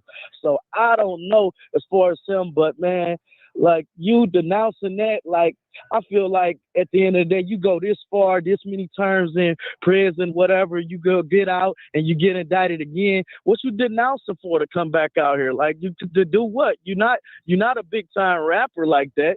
To be honest with you, you had a few songs. You're not a big time rapper that move units like that. So they not caring about what you denouncing. If they got you now, I mean, you don't have many avenues out here to go to, like, from moving and getting up under from what you're getting up under. Like, you got a lot of stuff. I'm seeing a lot of stuff up under your collar that they got. You know what I'm saying? Like, so you denouncing what? Every time I hear you go to prison, you running the phones, you doing this, that, and the third. You in interviews saying that you was the man. A lot of people not refuting that. You know what I'm saying? And you denouncing what at this point? You might as well go all the way. Don't halfway.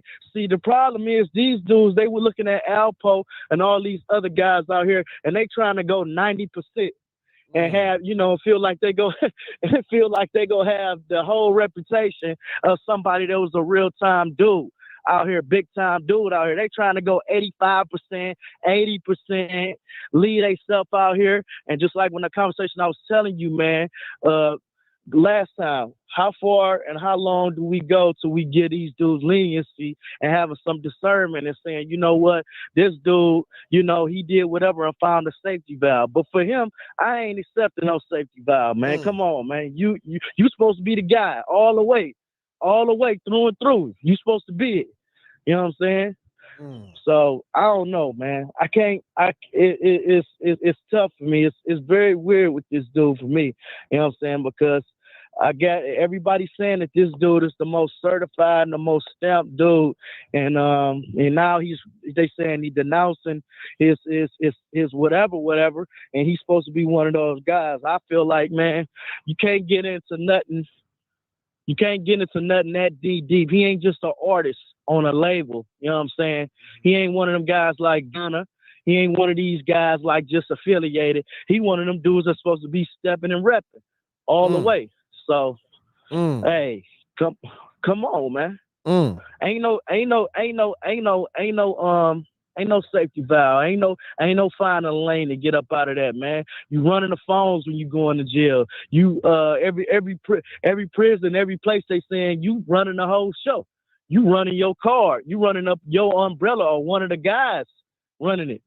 So you denouncing. Come on, dog. I can't see that. I hear that, man. I mean, let me ask you this. Did you listen to Casanova's music? Like, was you digging him as a rapper? Yeah, I like that So Brooklyn song. I was like, man, that's hard. That make me want to go over there. That make me want to go around your way, Reck. No doubt. No doubt. It made me feel good for Biggie and them. I said, man, this dude all right. I like this song. But the other songs I ain't really care for. I wasn't hearing nothing else that was hard. But that So Brooklyn song was hard, man. Yeah. That was hard to me, man. I really wasn't feeling them though. Like, but he they say he was with Bleak up on the Warehouse and with Rock Nation. You don't fumble that. Man, you don't affiliate. Whatever you affiliated with at that time, you have a meeting with niggas and you say, you know what, guys? I'm close with Rock Nation. I'm going to the brunches. Most artists can't even go to the little brunches. They talk about I'm Illuminati. They got me in that little mix, whatever. Hey, whatever this little mix bringing me a lot of cash, whatever, man. Like all this, whatever. But Bay Paul, check it. I'm letting it go. Bay Paul, check it. It was he was already too deep in, because he was already gang when he signed to Rock Nation. So you know how that go. You part of a gang. Right. Niggas is looking at it like your success is their success. Yeah. You feel me? Yeah, but look at Jimmy. Look at you. You wasn't doing the toughest Jimmy when I was a kid. I know that for a fact. Jimmy came to Detroit when I was a kid, and I seen it first up close and personal. I was like, damn, Jimmy, and I know you don't talk to a lot of people that refute and talk down on Jimmy. I seen Jimmy in real life, and Jimmy was Jimmy. You know what I'm saying? Mid-2000s. I seen him. I was like, he looked like he all the way for real. That's what I was telling my man. In my neighborhood, I seen him on the west side of Detroit. And I seen him a couple times in Miami when I first went down there to Miami. And he was always Jimmy. And I would hear stories on Jimmy. I was like, this dude, they talking all this rucker and all this. He don't seem like he care much. You know what I'm saying? He don't seem like I would say this. I would say this. Yeah. Jim Jones is gonna have, at the time, he probably still do. He gonna have some real dudes that's gonna put in some work around him. Yeah. You know what I'm saying? Yeah. But far as him, you saying Cass. Yeah. You saying Cass like he the guy that's go. Yeah, he the guy that, Cass is definitely gonna shoot their hands, get busy. He gonna tussle. Jim, I ain't never seen that. You know what I mean? I ain't never heard that. But more power to him. You know what I'm saying? But when he do roll, he roll. Let's just say that. You know what I mean? He gonna have some official dudes with him on that type of time. You feel me? Jimmy was smart enough to get around talent that was go be able to put that pen game in them. Max B, stack bundles. He was able to get around people, mimic people, see their style, go and expand on his career. You with Rock Nation, you got an unlimited background or unlimited resources. Place where you can go. Yeah, resources to get your albums, get features, get close to Jay, start having meetings, start having business meetings so you can push away from that and distance yourself enough where you can be moving and grooving up way past the Jim Jones level. That never happened with him. That never happened. And I just don't understand how you can let a lottery ticket like that come up out of your grasp, man. That's just not smart. That's not smart to me. You know what I'm saying? That's not that's like dropping the ball. You know, in the NFL, you got the ball and you fumble the ball at the goal line, 1 yard. You on a slant route, they give you a bullet pass. You right there wide open though. You a professional. You supposed to catch that. It's supposed to be game. Right there. You drop it right there in front of in Giant Stadium. World. You drop it. Crazy, man. It's crazy. I don't know. Nah, definitely, man. I'm telling you, man. That's why I tell people you got to be grateful, and when you blessed with these opportunities, you have to be careful you got to be careful of the people you choose to be around you. You have to make sure your circle is tight. You understand? Because I seen niggas homies blow their opportunities. Not even the dude that got the opportunity, but the homies around them blew that for them too. You know what I'm saying? So, everybody want that 50 Cent lane. 50 Come on Cent, now. you know what I'm saying? This dude, regardless of what you say about 50 Cent, 50 Cent was a real street dude. You know what I'm saying? I'm talking about the rapper. I'm talking about the rapper 50 Cent. This dude was a real dude. You know what I'm saying? Everybody always talk about the ghetto Quran. Everybody talk about the situation with Preem and them. Dude, he wasn't bagging down and he wasn't taking no for no. He wasn't asking. He wasn't taking no for an answer. You know what I'm saying? He kept going.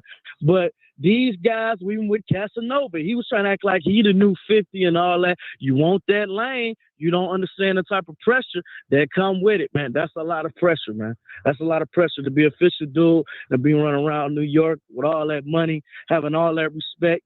Man, it comes with a lot of problems. You got to be built different. And I don't think this kid was built different like that. He wasn't built, obviously. You weren't built good enough. You weren't smart enough. You weren't sharp enough. You weren't talented enough. You know what I'm saying? You weren't focused on becoming more talented because 50 didn't start talented. He started off with Tone and Polk.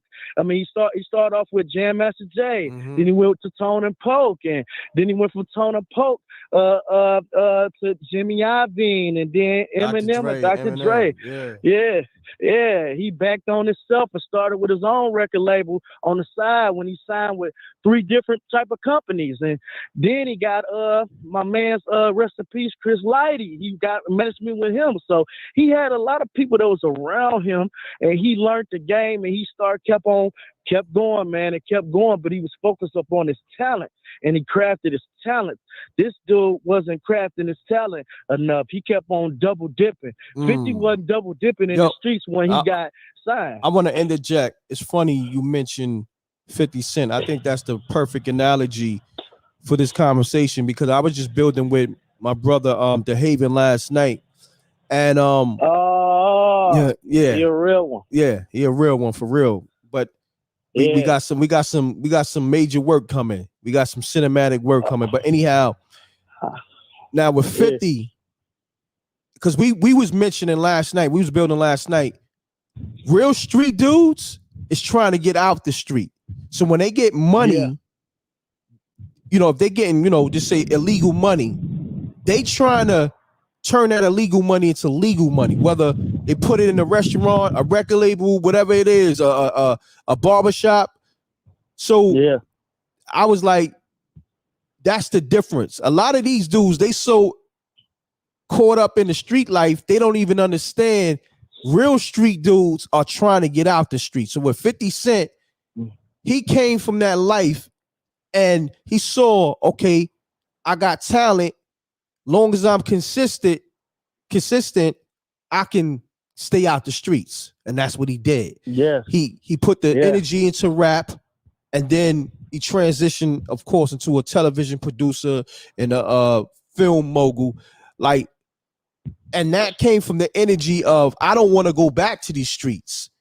I can survive on these streets. He survived it. He caught 9. He caught 9 shots, survived it.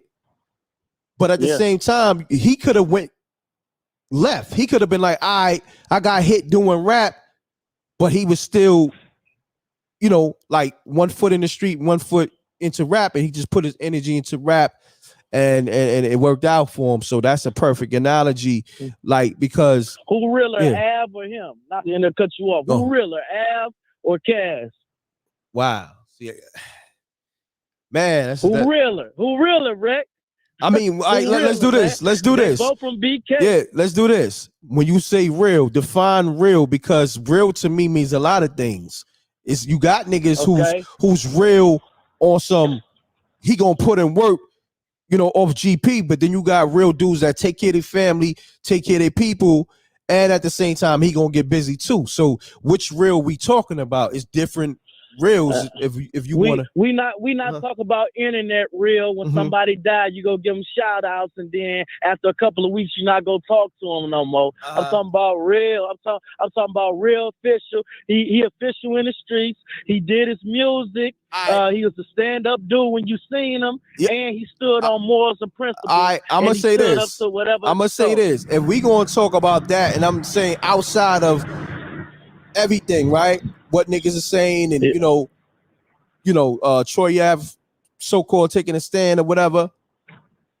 Like you said, niggas stand on morals, and I'm talking about knowing a nigga. Stand on morals, take care of his family. And you see, in that situation, Cass was there at that shit at Irving Plaza.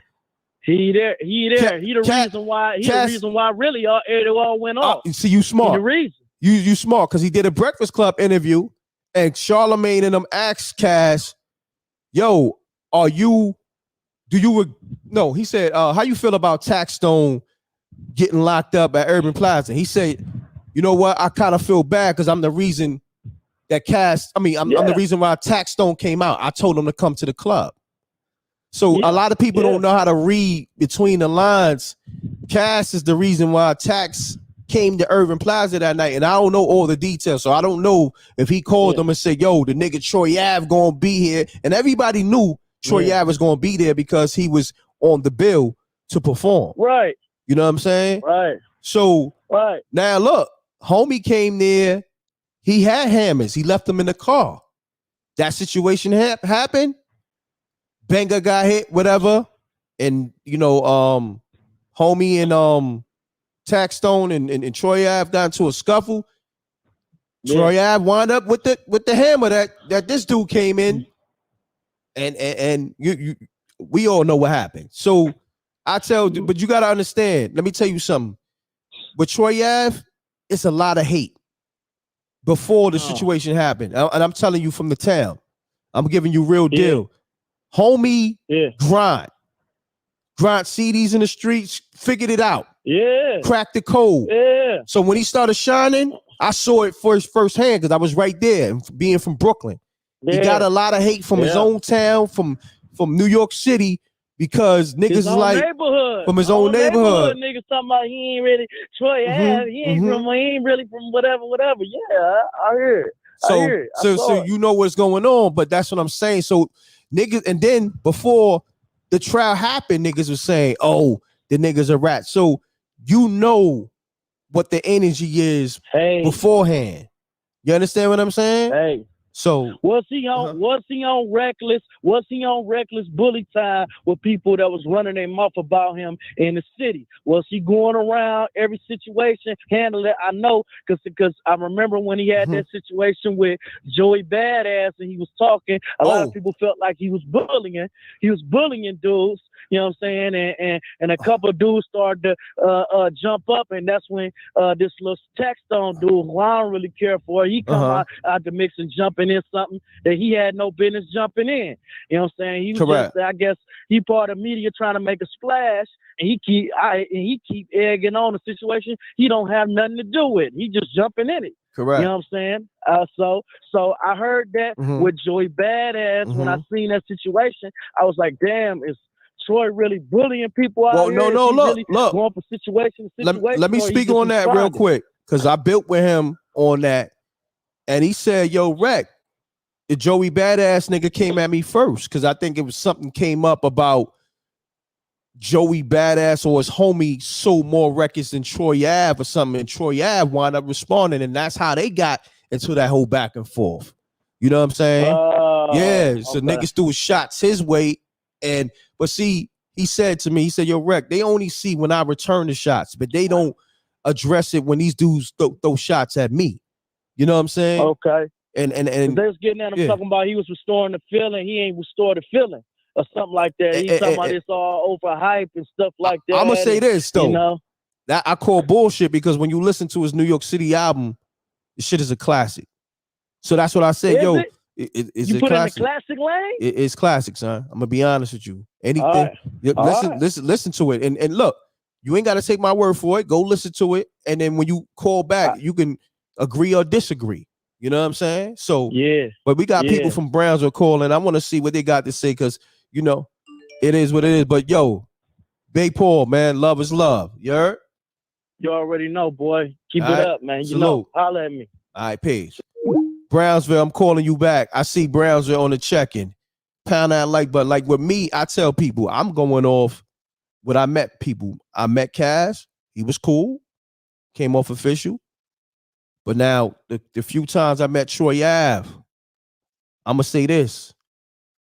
He kept it official, but he was also like, when my homie introduced us, he's like, M.Reck, I know who you is. You out here moving on the radio. We both moving on the radio. So, you know what I'm saying? That's the time when I'm out here really pushing my music. And, you know, we lighting it up on Hot 97, 105 at the same time. And while the rest of the Brooklyn niggas is hating, he the one that was giving it up. You know what I'm saying? And then he was really out here independent, just like me, really independent. So there's a lot of people gonna call up now because they heard Troy Ave name mentioned and all that, and they want to give their opinions. I know, but I'm gonna get to Brownsville real quick. Let's get to Brownsville. I got y'all. We gonna get to that. I know a lot of y'all niggas hate Troy Ave for whatever reason because you don't know him, and there's a lot of people put false narratives out there and all that. Y'all tend to run with it, but y'all don't know a nigga personally. I know and met niggas personally, and I'm going off energy and how, real ones salute other real ones. You know what I'm saying? And if somebody asks me a question, yo, Reck, when you met homie, did he keep it official? I'm gonna say, yeah, he kept it official. So that's what I go off. I don't care what nobody's saying. So hold on, let me Fly. I'm calling you right now from Brownsville. Let's get it. Brick City, I'm about to hit you back too. I got y'all. We gonna talk. Pound that like button.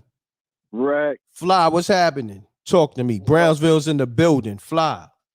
Enjoying the show, bro, as always, man. Thank you, King. But you was calling for a reason. When you call, it's a certain narrative you want to touch on. What's that narrative? Is it the Cass narrative or is it something else? Talk to me, Fly. I'm just always. I just want to confirm what you were saying. Because Troy Ave, Brooklyn cat, he was getting hated on, like you said, by people in his own town and his own little hood. You feel me? That's regular stuff in Brooklyn, bro. Facts. That's regular stuff. The thing is, though, as far as the Joey Badass thing goes, them two got into it because one of Joey Badass mans died. He jumped off of the roof and killed himself. Yeah, I remember that. His name was you feel me? So they got into it back and forth about that. That's how, you know what I mean? I just wanted to clear that up. And no. I know what they got into it, but that was like the end result of where it went. But initially, homie said he did an interview and he mentioned something about, we really sell records over here, unlike Troy Ave or some shit. You know what I'm saying? Yeah, because I do remember that too. And so when he mentioned that to me, I'm like, oh yeah, okay. So yeah, but nevertheless, and I'm gonna say this though, right? It's dudes in the comments. Somebody said, oh, so Troy Ave isn't a rap, media play games. Wow, I never knew that. Nah, nobody. Homie took the stand. And look, mind you, I can't erase that. I can't manipulate that. See, this is the difference. Like, I'm only going to speak on truth. We talking about, if somebody asks me, is he official or not? I'm going to say official. Now, in that situation, listen, it is what it is. You know what I mean? Because I'm not going to even go into it because, you feel how you feel, and the streets is this, from what I understand. You can't take the stand at all. Right? We took our L one. It's all good. Yeah. Right? Look, check it. Mind you, the streets say this, right? You can't take the stand at all. But I done seen niggas take the stand, whether they were speaking on somebody's behalf in a good way but niggas still, but see, niggas pick and choose though.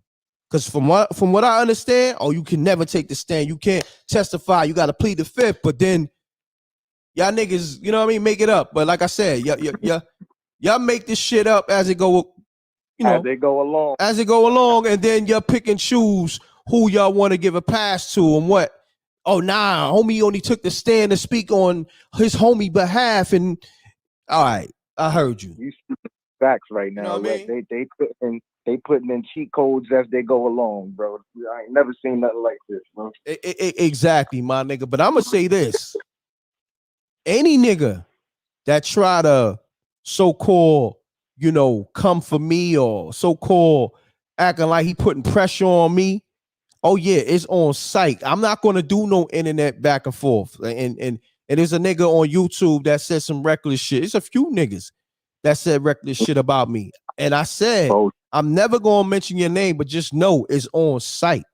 And mind you, I'm gonna handle my business differently. I'm not gonna, you know what I'm saying, handle it like homie handle it, but you gotta Y'all stop getting on wreck, man. Leave my dog alone. Nah, it's cool. It's cool. They will learn. They will learn, my nigga. So when you see a nigga at a supermarket and he got groceries and he might be going down the steps and he get knocked upside his head, right? And you know how dead presidents when Cuddy was coming down the steps and Anthony said, "Yo, what you doing? You know, coming to see my baby girl?" And Cuddy, you know, pistol whipped him and knocked him down the steps, and all the groceries came rolling down the steps behind him, and he hit his head on that radiator.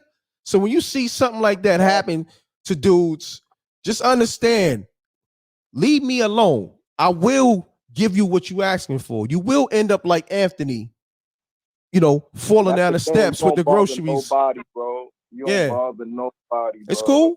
It's cool. Nah, so when they go into the grocery store, and you know, trust me, man, and this is not a threat, this is a promise.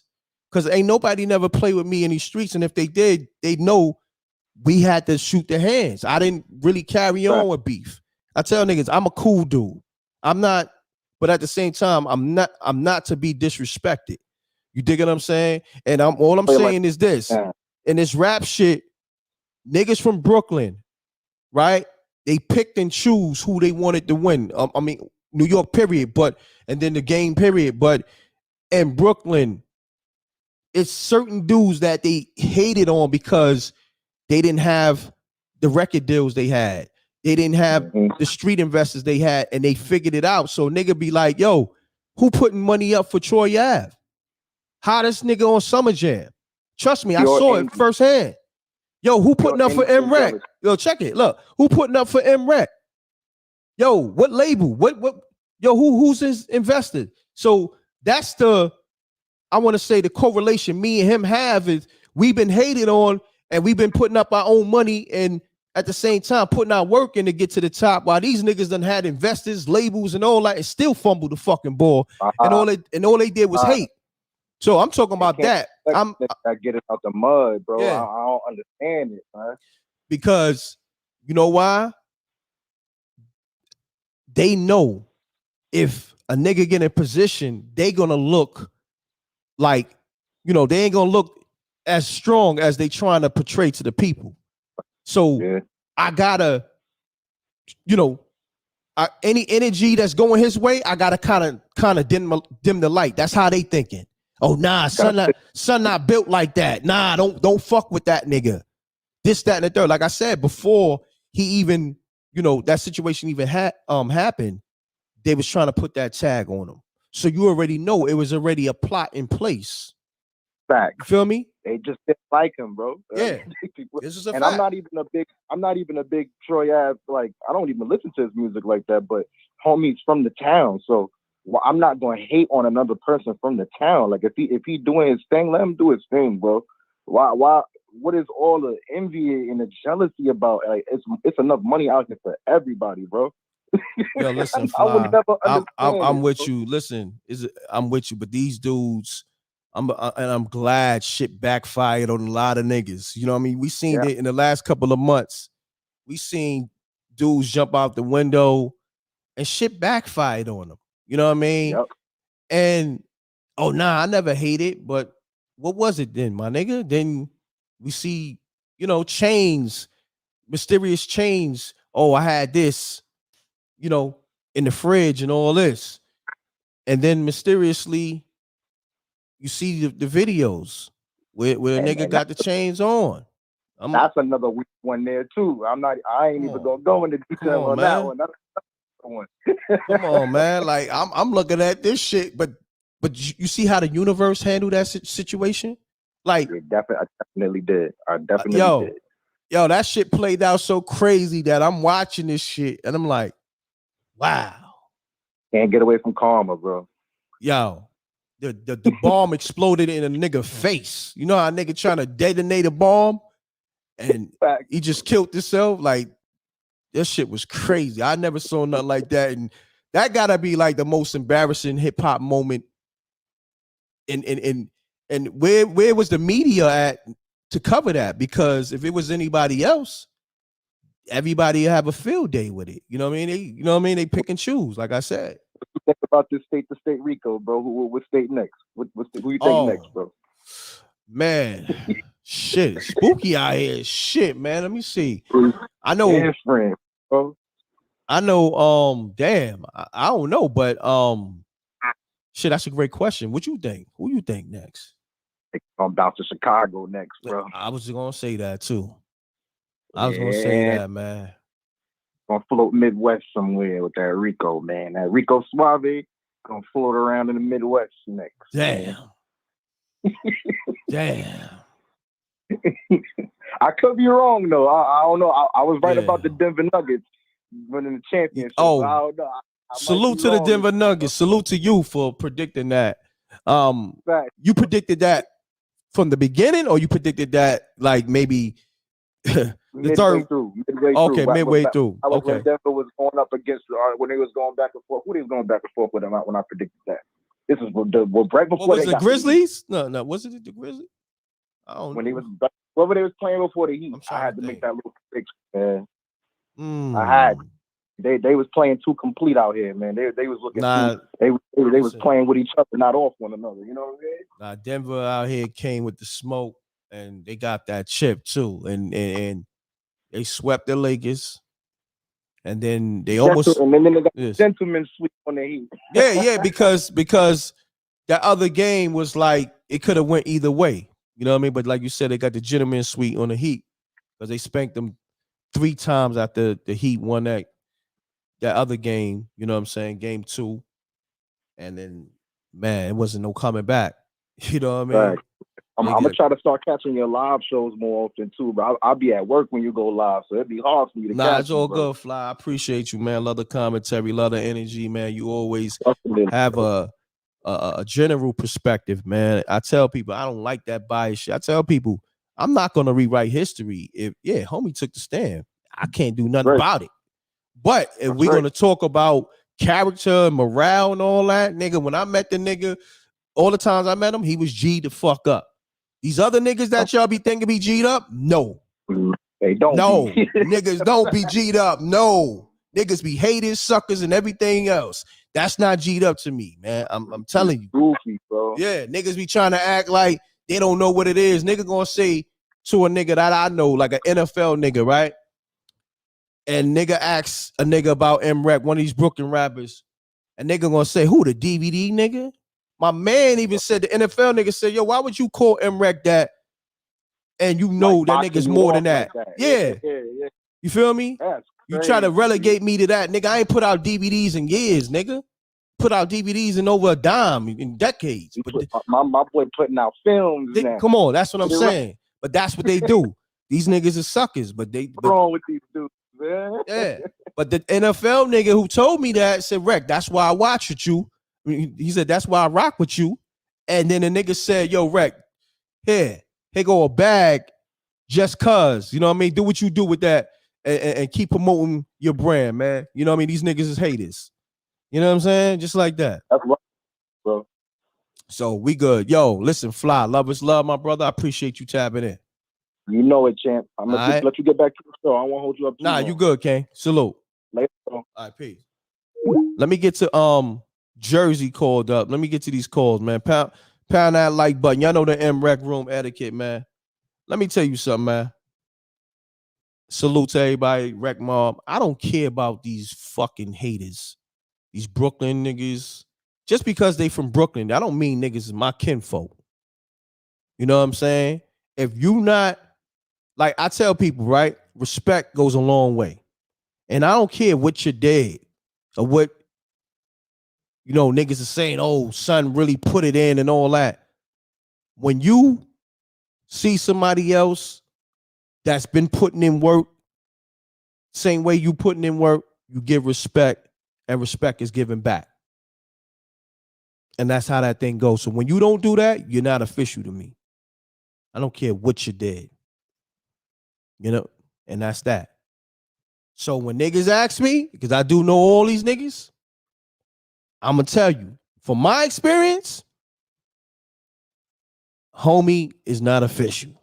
If you ask me a name or, you know what I mean, I'm going to tell you what it is. I'm like, nah, anytime I've been around that nigga, all he did was been on some hater shit or some sucker shit or some funny energy shit. Either one I ain't rocking with.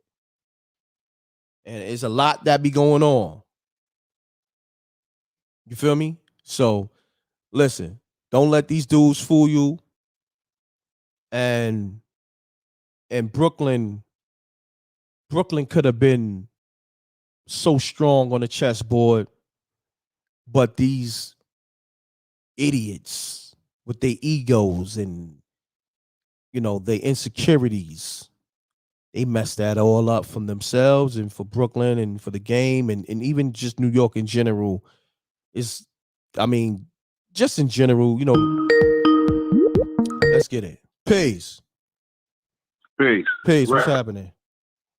Peace, Reck. What's happening, family? Salute. Oh, salute, man. This is DT Don, man, from Brick City, man. I call in from time to time. You heard? What's happening, good brothers? Talk to me. Ain't too much. Look, man, I just want to touch on, well, you got a lot of topics and stuff going on right here, you know what I'm saying? But I just want to touch on a few things. Like I always say, man, we got to stop, you know what I'm saying, following these rappers, man, and thinking that, you know what I'm saying, they leaders in the community when they really not. As far as this RICO thing going from state to state, this has been happening to people that's not in the media, that's not in showbiz, that's not celebrities. This been happening. My whole block on Chancellor Ave in Union just got caught up in a RICO. Oh, damn. You feel what I'm saying? Damn. My whole block just got caught up in a RICO. You know what I'm saying? Like I said, it's a lot of. Here's a perfect example right here, right? You know what I'm saying? As far as, you know what I'm saying, like following these rappers and shit like that, right? I'm right here in Brick City, North. I'm in the West Ward. Do It All from the legendary group, you know what I'm saying? Lords of the Underground. Correct. He's the councilman of this ward right here. You know what I'm saying? I just had a situation, 4 weeks ago where my 13-year-old son just got shot in the back playing in the park. Say word. You understand what I'm saying? Nah, I'm dead ass serious, right? And I call you sometimes, like, you feel what I'm saying? Yeah, I know. I call you sometimes. I know. So, I'm reaching out to this guy. You see him on the gram. He promoting rap concerts. He promoting this. He promoting that. We living in a fucking war zone. You think we need more rappers? You know what I'm saying? We need to be promoting more rap shit. You know what I'm saying? Or you need to be using your power to put foot to the ground and be out here knocking on doors because you grew up in this same community. You know what I'm saying? We don't need rappers, man. You understand what I'm saying? That's a total false narrative, bro. We gotta stop. Let me ask you this. Man. Let me ask you this. So when you reached out, did he respond? Did he get it? Do you know if he got the message? He responded. You know what I'm saying? He responded, but his response was like, he sent me a link for a GoFundMe, and I felt offended by that. I'm like, no, if you look on my Instagram page, which I just recently disabled because I'm tired of seeing all this bullshit, you know what I'm saying? But I'm like, if you look on my Instagram page, you could see, bro, you see me, I post my work, I post my children. I ain't always been on the right side of the law. The same thing I told the detectives when I was inside of in the hospital when this happened 3 Sundays ago. Okay. You feel what I'm saying? Look, man, I ain't always been on the right side of the law, yo. But the right is right and wrong is wrong. If the park not a safe zone for kids, then where could be a safe zone for children at? Correct. You feel what I'm saying? Correct. And if you look on my gram, then you could see, bro, do I look like the type of person that need a GoFundMe, man? Or do I look like the type of person that want to put boot to ground with you? Like, yo, come on, let's you know, try to eradicate this shit that's going on in the neighborhoods. You understand what I'm saying? Let's come together, you know what I'm saying, and try to stop all of the violence and shit that's going on with the youth in the neighborhood. You feel what I'm saying? That's just, you know, that's just one situation I'm dealing with. Like I said, you got a lot of topics that you're talking about. Want to touch on the Casanova thing a little bit. Yeah, speak and your maybe piece. a little bit of the. Yeah. All right, so look, the thing with Casanova, you know what I'm saying? I don't know the man personally. You know, he got some dope songs like one of the previous callers said or whatever. I like the Brooklyn thing and all of that like So that. Brooklyn, you know what I'm yeah. saying? But like as far as him getting slashed in the face for dropping his flag or whatever, you know what I'm saying? I don't think that that's real. You feel what I'm saying? When you see a lot of people, they comment on this federal shit, right? But they never really experienced it. I already spoke to you. You know that I did 4 years in the feds. You know what I'm saying? For one of the homies that snitched on me. That was my homie. You feel what I'm saying? He wore a wire on me, took pictures of me, did all kind of shit. Crazy. You feel me? You got a choice when you go in the feds. You know what I'm saying? You could either be in that blood car, you could be in that Crip car, or you could be on straight up man time. You don't have to be in that car. Yeah, the homies might not fuck with you. You understand what I'm saying? Because you on man time. You not on count. You know what I'm saying? But you got a right to do that as a man. You know what I'm saying? Like, look, man. Correct. If the man, you know what I'm saying, got an epiphany and he woke up from reflecting and said, you know what?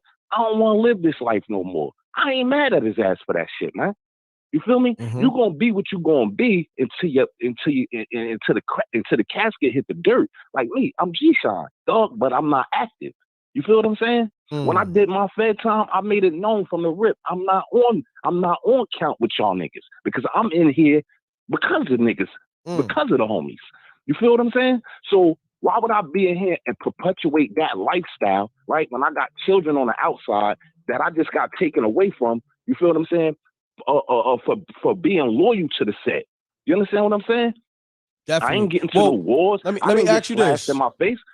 What's the name of the gang that you was repping? What's the name of the gang that you was repping? I'm Sean, G-Sean, GKB, okay. Sean. Now, give us some insight, because I don't know. Is blood in, blood out, right? Meaning, once you blooded in, you can't get out the gang, right? Until the casket hit the dirt, right? Nah, of course you can't, man. Okay. You know that. Okay. Whether the rules, whether, you know what I'm saying, the homies in California respect, you know what I'm saying, the homies on the East Coast banging, or whatever the case may be, the fact still remains. We got homies that's in the dirt, that put in work for this, you know what I'm saying, that paved the way for it. We got homies that's spending the rest of their life in prisons for this shit. So who are you to tell us on the East Coast, oh, what y'all banging ain't official, or that 5-point star that y'all repping, that shit ain't official? Because we got homies that's dying for this shit every single day. We got homies that's going to jail for this shit every day. You understand what I'm saying? But, you know, that's a whole different topic with the West Coast and the East Coast shit as far as banging go. Be easy on the cursing, good brother. Be easy on the cursing. Oh, but you good. Pardon me. You good. But the rules still remain the same, man. Once you in this, you in this. This your lifestyle, bro. You feel what I'm saying? Correct. But that don't mean that it's a lot of OGs, bro, from the West Coast that's not active. You see these dudes. You think Mob James and all these dudes that be doing all these interviews, Keefy D and all these dudes, they on Vlad TV. You think these dudes are still in the street active? You think they still in the street flying their flags, busting their hammer, shooting out of cars and shit like that? Excuse my language. Nah, bro, they inactive, but that don't mean that they not still a part of the set. You feel what I'm saying? I can still go to my hood. And a big homie, right, is going to respect your decision. It's just like you said before. He was in a position where he was with Rock Nation and he had all of these resources. You feel me? If his brothers really loved him and really cared about him, then they would have saw that like, nah, man, the homie making a better way for himself.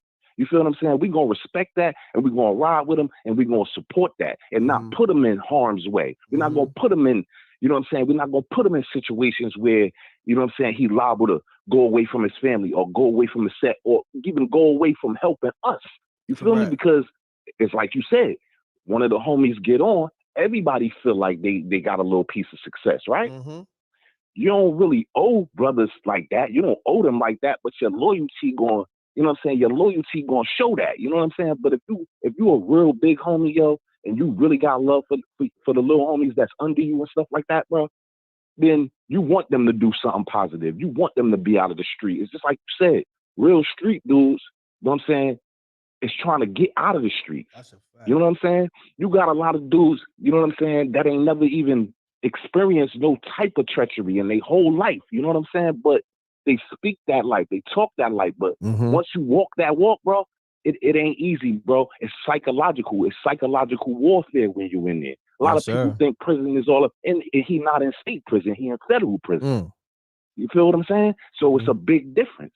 You know what I'm saying? It's a big difference. Matter The of fact, he in Jersey, I believe, right? He in your town. Is he in Jersey? Yeah, I heard the news report on it. Pound that like button, y'all. Let's get the likes up. For some reason, If he is in Jersey and he's still in the pretrial stage where he didn't get sentenced, then that means he in the Green Monster. That's the Essex County Jail. Yeah, you feel what I'm saying? That's what they said he was at. That's what they said he was at. Right. Right. The regular inmates, the regular state inmates, they wear orange and green, and we wear yellow because we federal inmates. You understand what I'm saying? So if he is and he's still in the pretrial stage, then you know what I'm saying? You know, he didn't get sentenced yet. So he could be in Jersey. You know what I'm saying? But you know, that's a whole different thing too, because if you I'm not sure where he caught his case at, but you know, you got MDC Brooklyn and then you got MCC, what is that, Manhattan. You feel me? Correct. A lot of those dudes that be telling and be stool pigeons, they be in MCC. You know what I'm saying? They don't be in MDC Brooklyn. I'm telling you this because I really lived through this. I'm from Jersey. I really walked through this shit. I walked through it. You feel what I'm saying? I've been there. I got sentenced. I went to MDC Brooklyn. I got sent from MDC Brooklyn to MDC Philly, from MDC Philly to Farrington in Millville, New Jersey.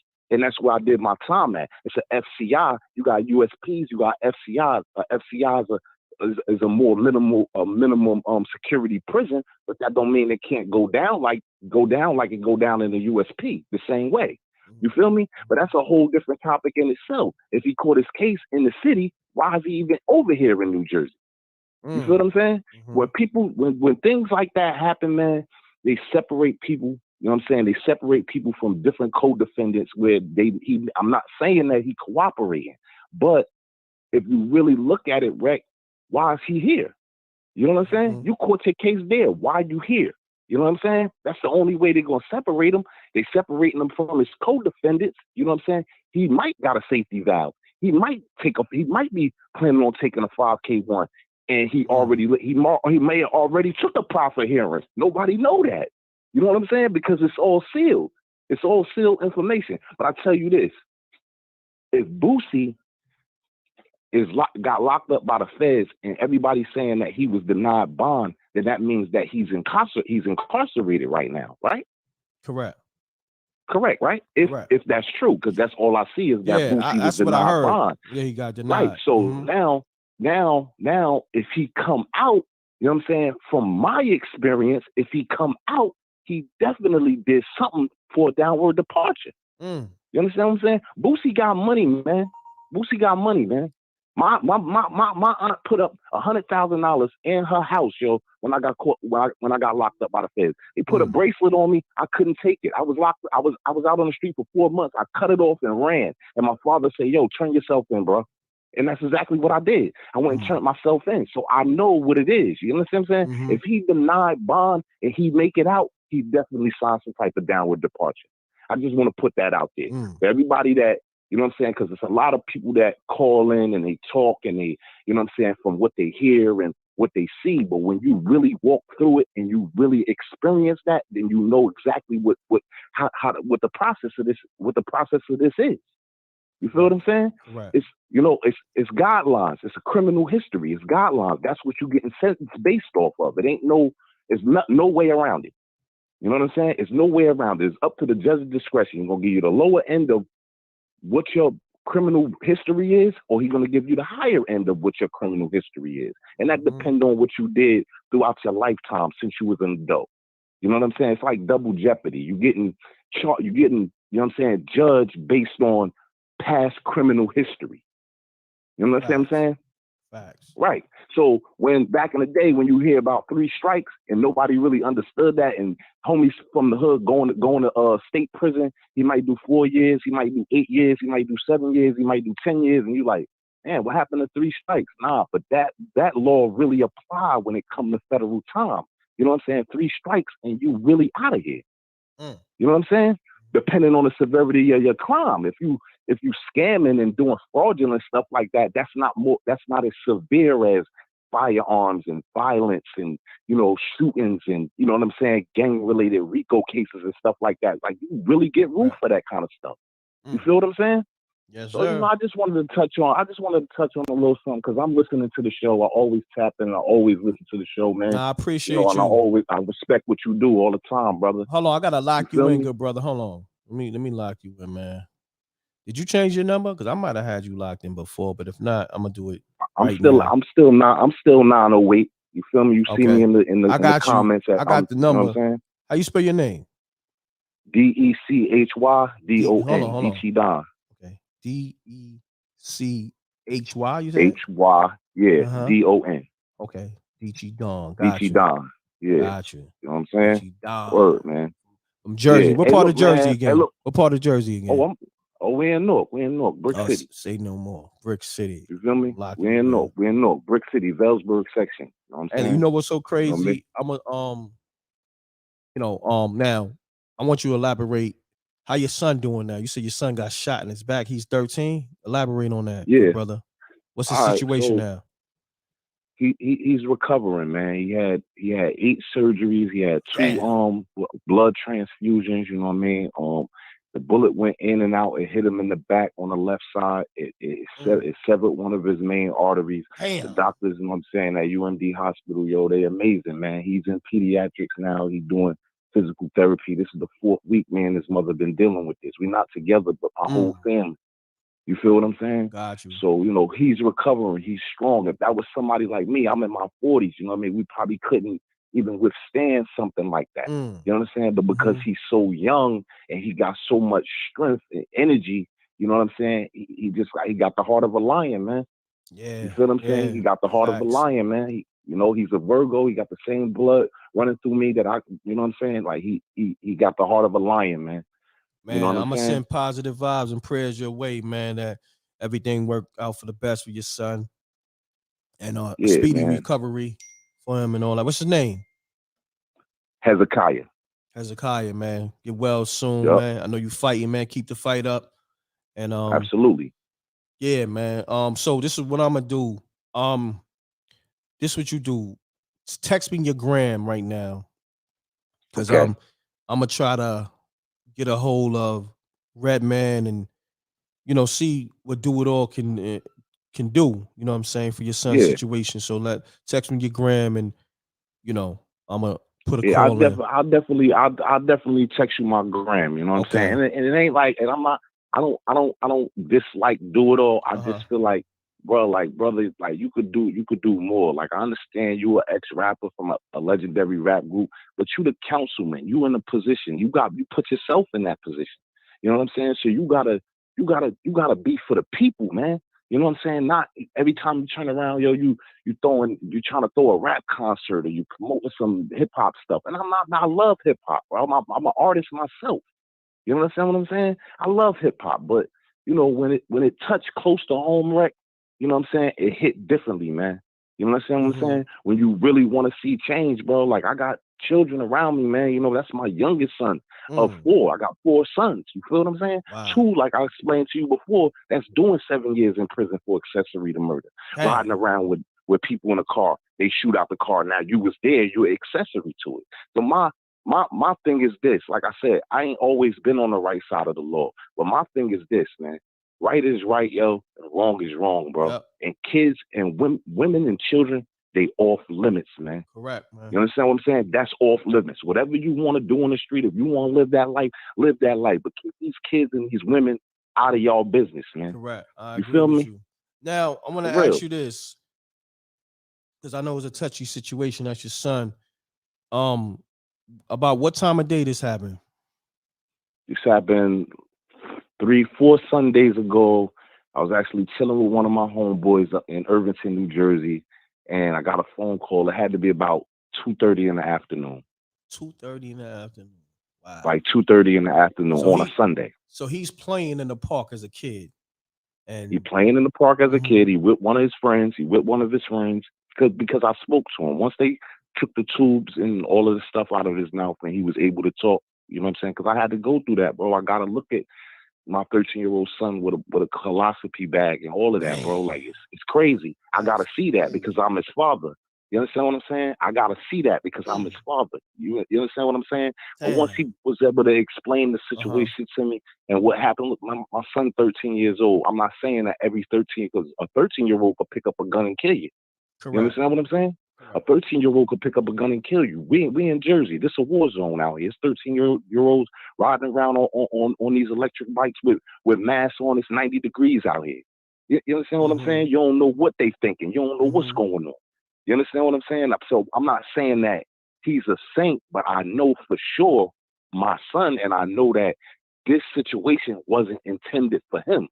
You understand what I'm saying? He was around a bunch of people. They got into something like that, took off running, shots start flying, and he just was the one that got hit. Damn. You feel me? Damn. So, he's supposed to graduate on the 23rd of this month. You know what I'm saying? Be a freshman, start high school. It's just a lot, man. You know what I'm saying? It's a lot. But I'm listening to the show, and I just wanted to tap in and give, a little bit of my insight and a little bit of my experience to the audience.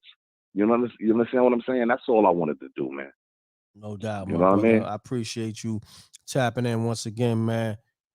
My positive vibes and prayers go to you and your family for your son to get a speedy recovery, King. And I got you locked in. And we going, I'm gonna try to do whatever I can in my power to try to help the situation and maybe get a hold of Do-It-All some kind of way. You know what I'm saying? So yeah. see I if we definitely appreciate you, M.Reck. I know you're a real dude, bro. That's why I tapped into your show, man. You know what I'm saying? No doubt, family. Love is love. All right. Love is love, man. Stay up, yo. All You right. heard? Peace. All right. Yeah, man. Unfortunately, that's crazy, man. I hate to hear that, man. That's the worst news to get as a parent, just in general, to hear and imagine a parent. Just shouts to DG Dawn, Brick City. All right. Yeah, we live. I'm gonna play that news story of Casanova getting slashed in prison, and then I'm gonna end the live, man. I've been live for like over 2 hours, 2 hours and 22 minutes. Appreciate y'all. Salute to the Rec Mob. Pound the like button too, because I thought I had over 400 likes, but it's only like 300. So let's get the likes up. Likes is free. All right. I'm gonna go into this cast story real quick, this news story, and then I'll catch y'all next live. Maybe tonight I'll go live again. But I appreciate y'all. Make sure y'all watch all the Spooky Hours episodes, movies, and series. The app coming soon. All right. Let's get it. I'm not doing anonymous. Unblock your number. I'm not doing no block numbers. I'm not playing the guessing game. Unblock your number. I'm not doing that. But let me play this news story first. You know what I mean? I don't want to play the guessing game with nobody. I'm a grown ass man. It's 2023. I wasn't doing that back in the days. Damn sure ain't gonna be doing it now. Let's get it. We're back with an I-Team exclusive. Renewed scrutiny on escalating violence at the Essex County Correctional Facility after a former New York City rapper who was awaiting sentencing on federal drug charges got slashed in a vicious altercation with another inmate. It happened yesterday afternoon, and investigative reporter Sarah Wallace has inside information. I should get paid for the work I put in. I'm so Brooklyn. Former Brooklyn rapper Casanova, whose real name is Coswell Sr., isn't going back to his hometown streets anytime soon. The self-proclaimed Blood gang member who pleaded guilty to federal drug conspiracy charges last year was involved in a vicious fight yesterday at the Essex County Correctional Facility in Newark. These internal reports from correction officers say Sr. was slashed with a weapon by another inmate, Ulysses Lugo, and then chased him down with the help of others. We spoke with one officer who responded to the scene. Inmate Lugo, you couldn't see his face because he was saturated in blood. You couldn't see it at the time because his whole face was saturated in blood and his whole uniform was saturated in blood. Inmate Senior was sitting there and blood was just coming out of his face. A spokesman for the county. What's happening, fam? Peace. State your name, where you calling from. Right. What's good, baby? What's going on? From 135 Broadway. What's happening, fam? Salute. Yeah, I just want to say, Reck, got a lot of respect for what you're doing. I appreciate what you're doing for our community. Thank you, good brother. Appreciate you. Yeah, man. It's at the end of the day, man. This situation with rap is whack, man. They just leading these kids to the wrong roads, man. These kids are just being killed out on these streets. I just heard homie talking about it from Brick City. Rap is the devil, man. And I'm gonna leave it at that, bro. But I appreciate everything you've done for our communities, the boroughs. Keep doing your thing. You are A1 brother. Thank you, good brother. One. That's love. Peace. One. Man, I appreciate all the people who tap into the show, who love what I bring to the game.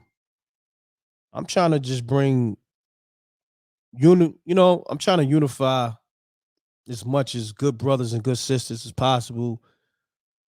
And that good energy, knowledge, and good entertainment, just good everything if I can, man. All right. So I appreciate y'all. Pound that like button. I will go live tonight if I see something that's worthy of talking about or addressing. But I appreciate y'all. Great live, great callers, great commentary. Salute to Gina Rose. I see you. Everybody in the building, man.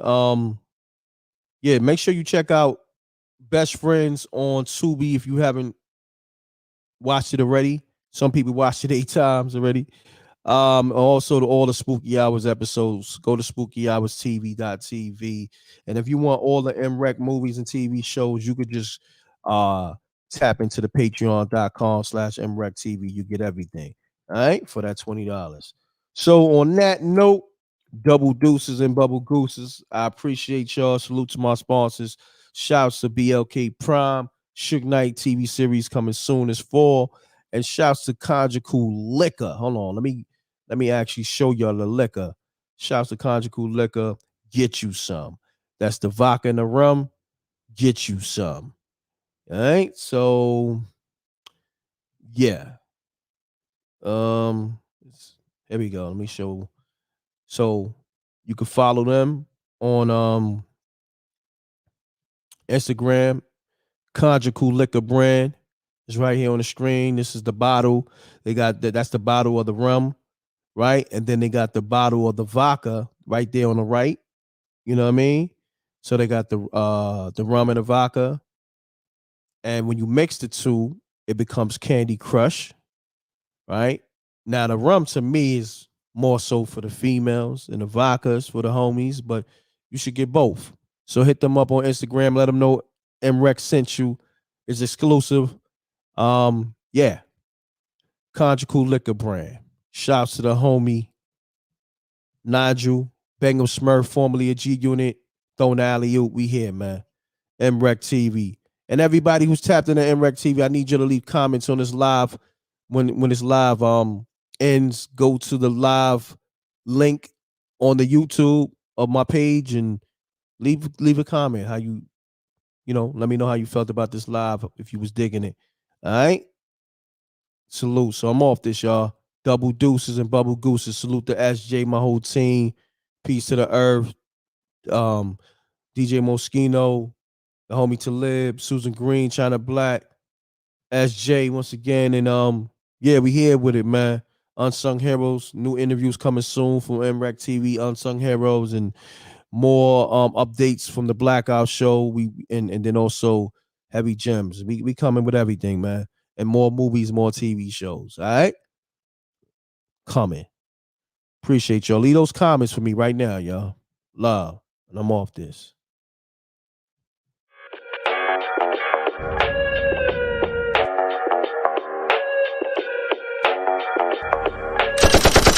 Sneak this and we don't see the competition. I drop.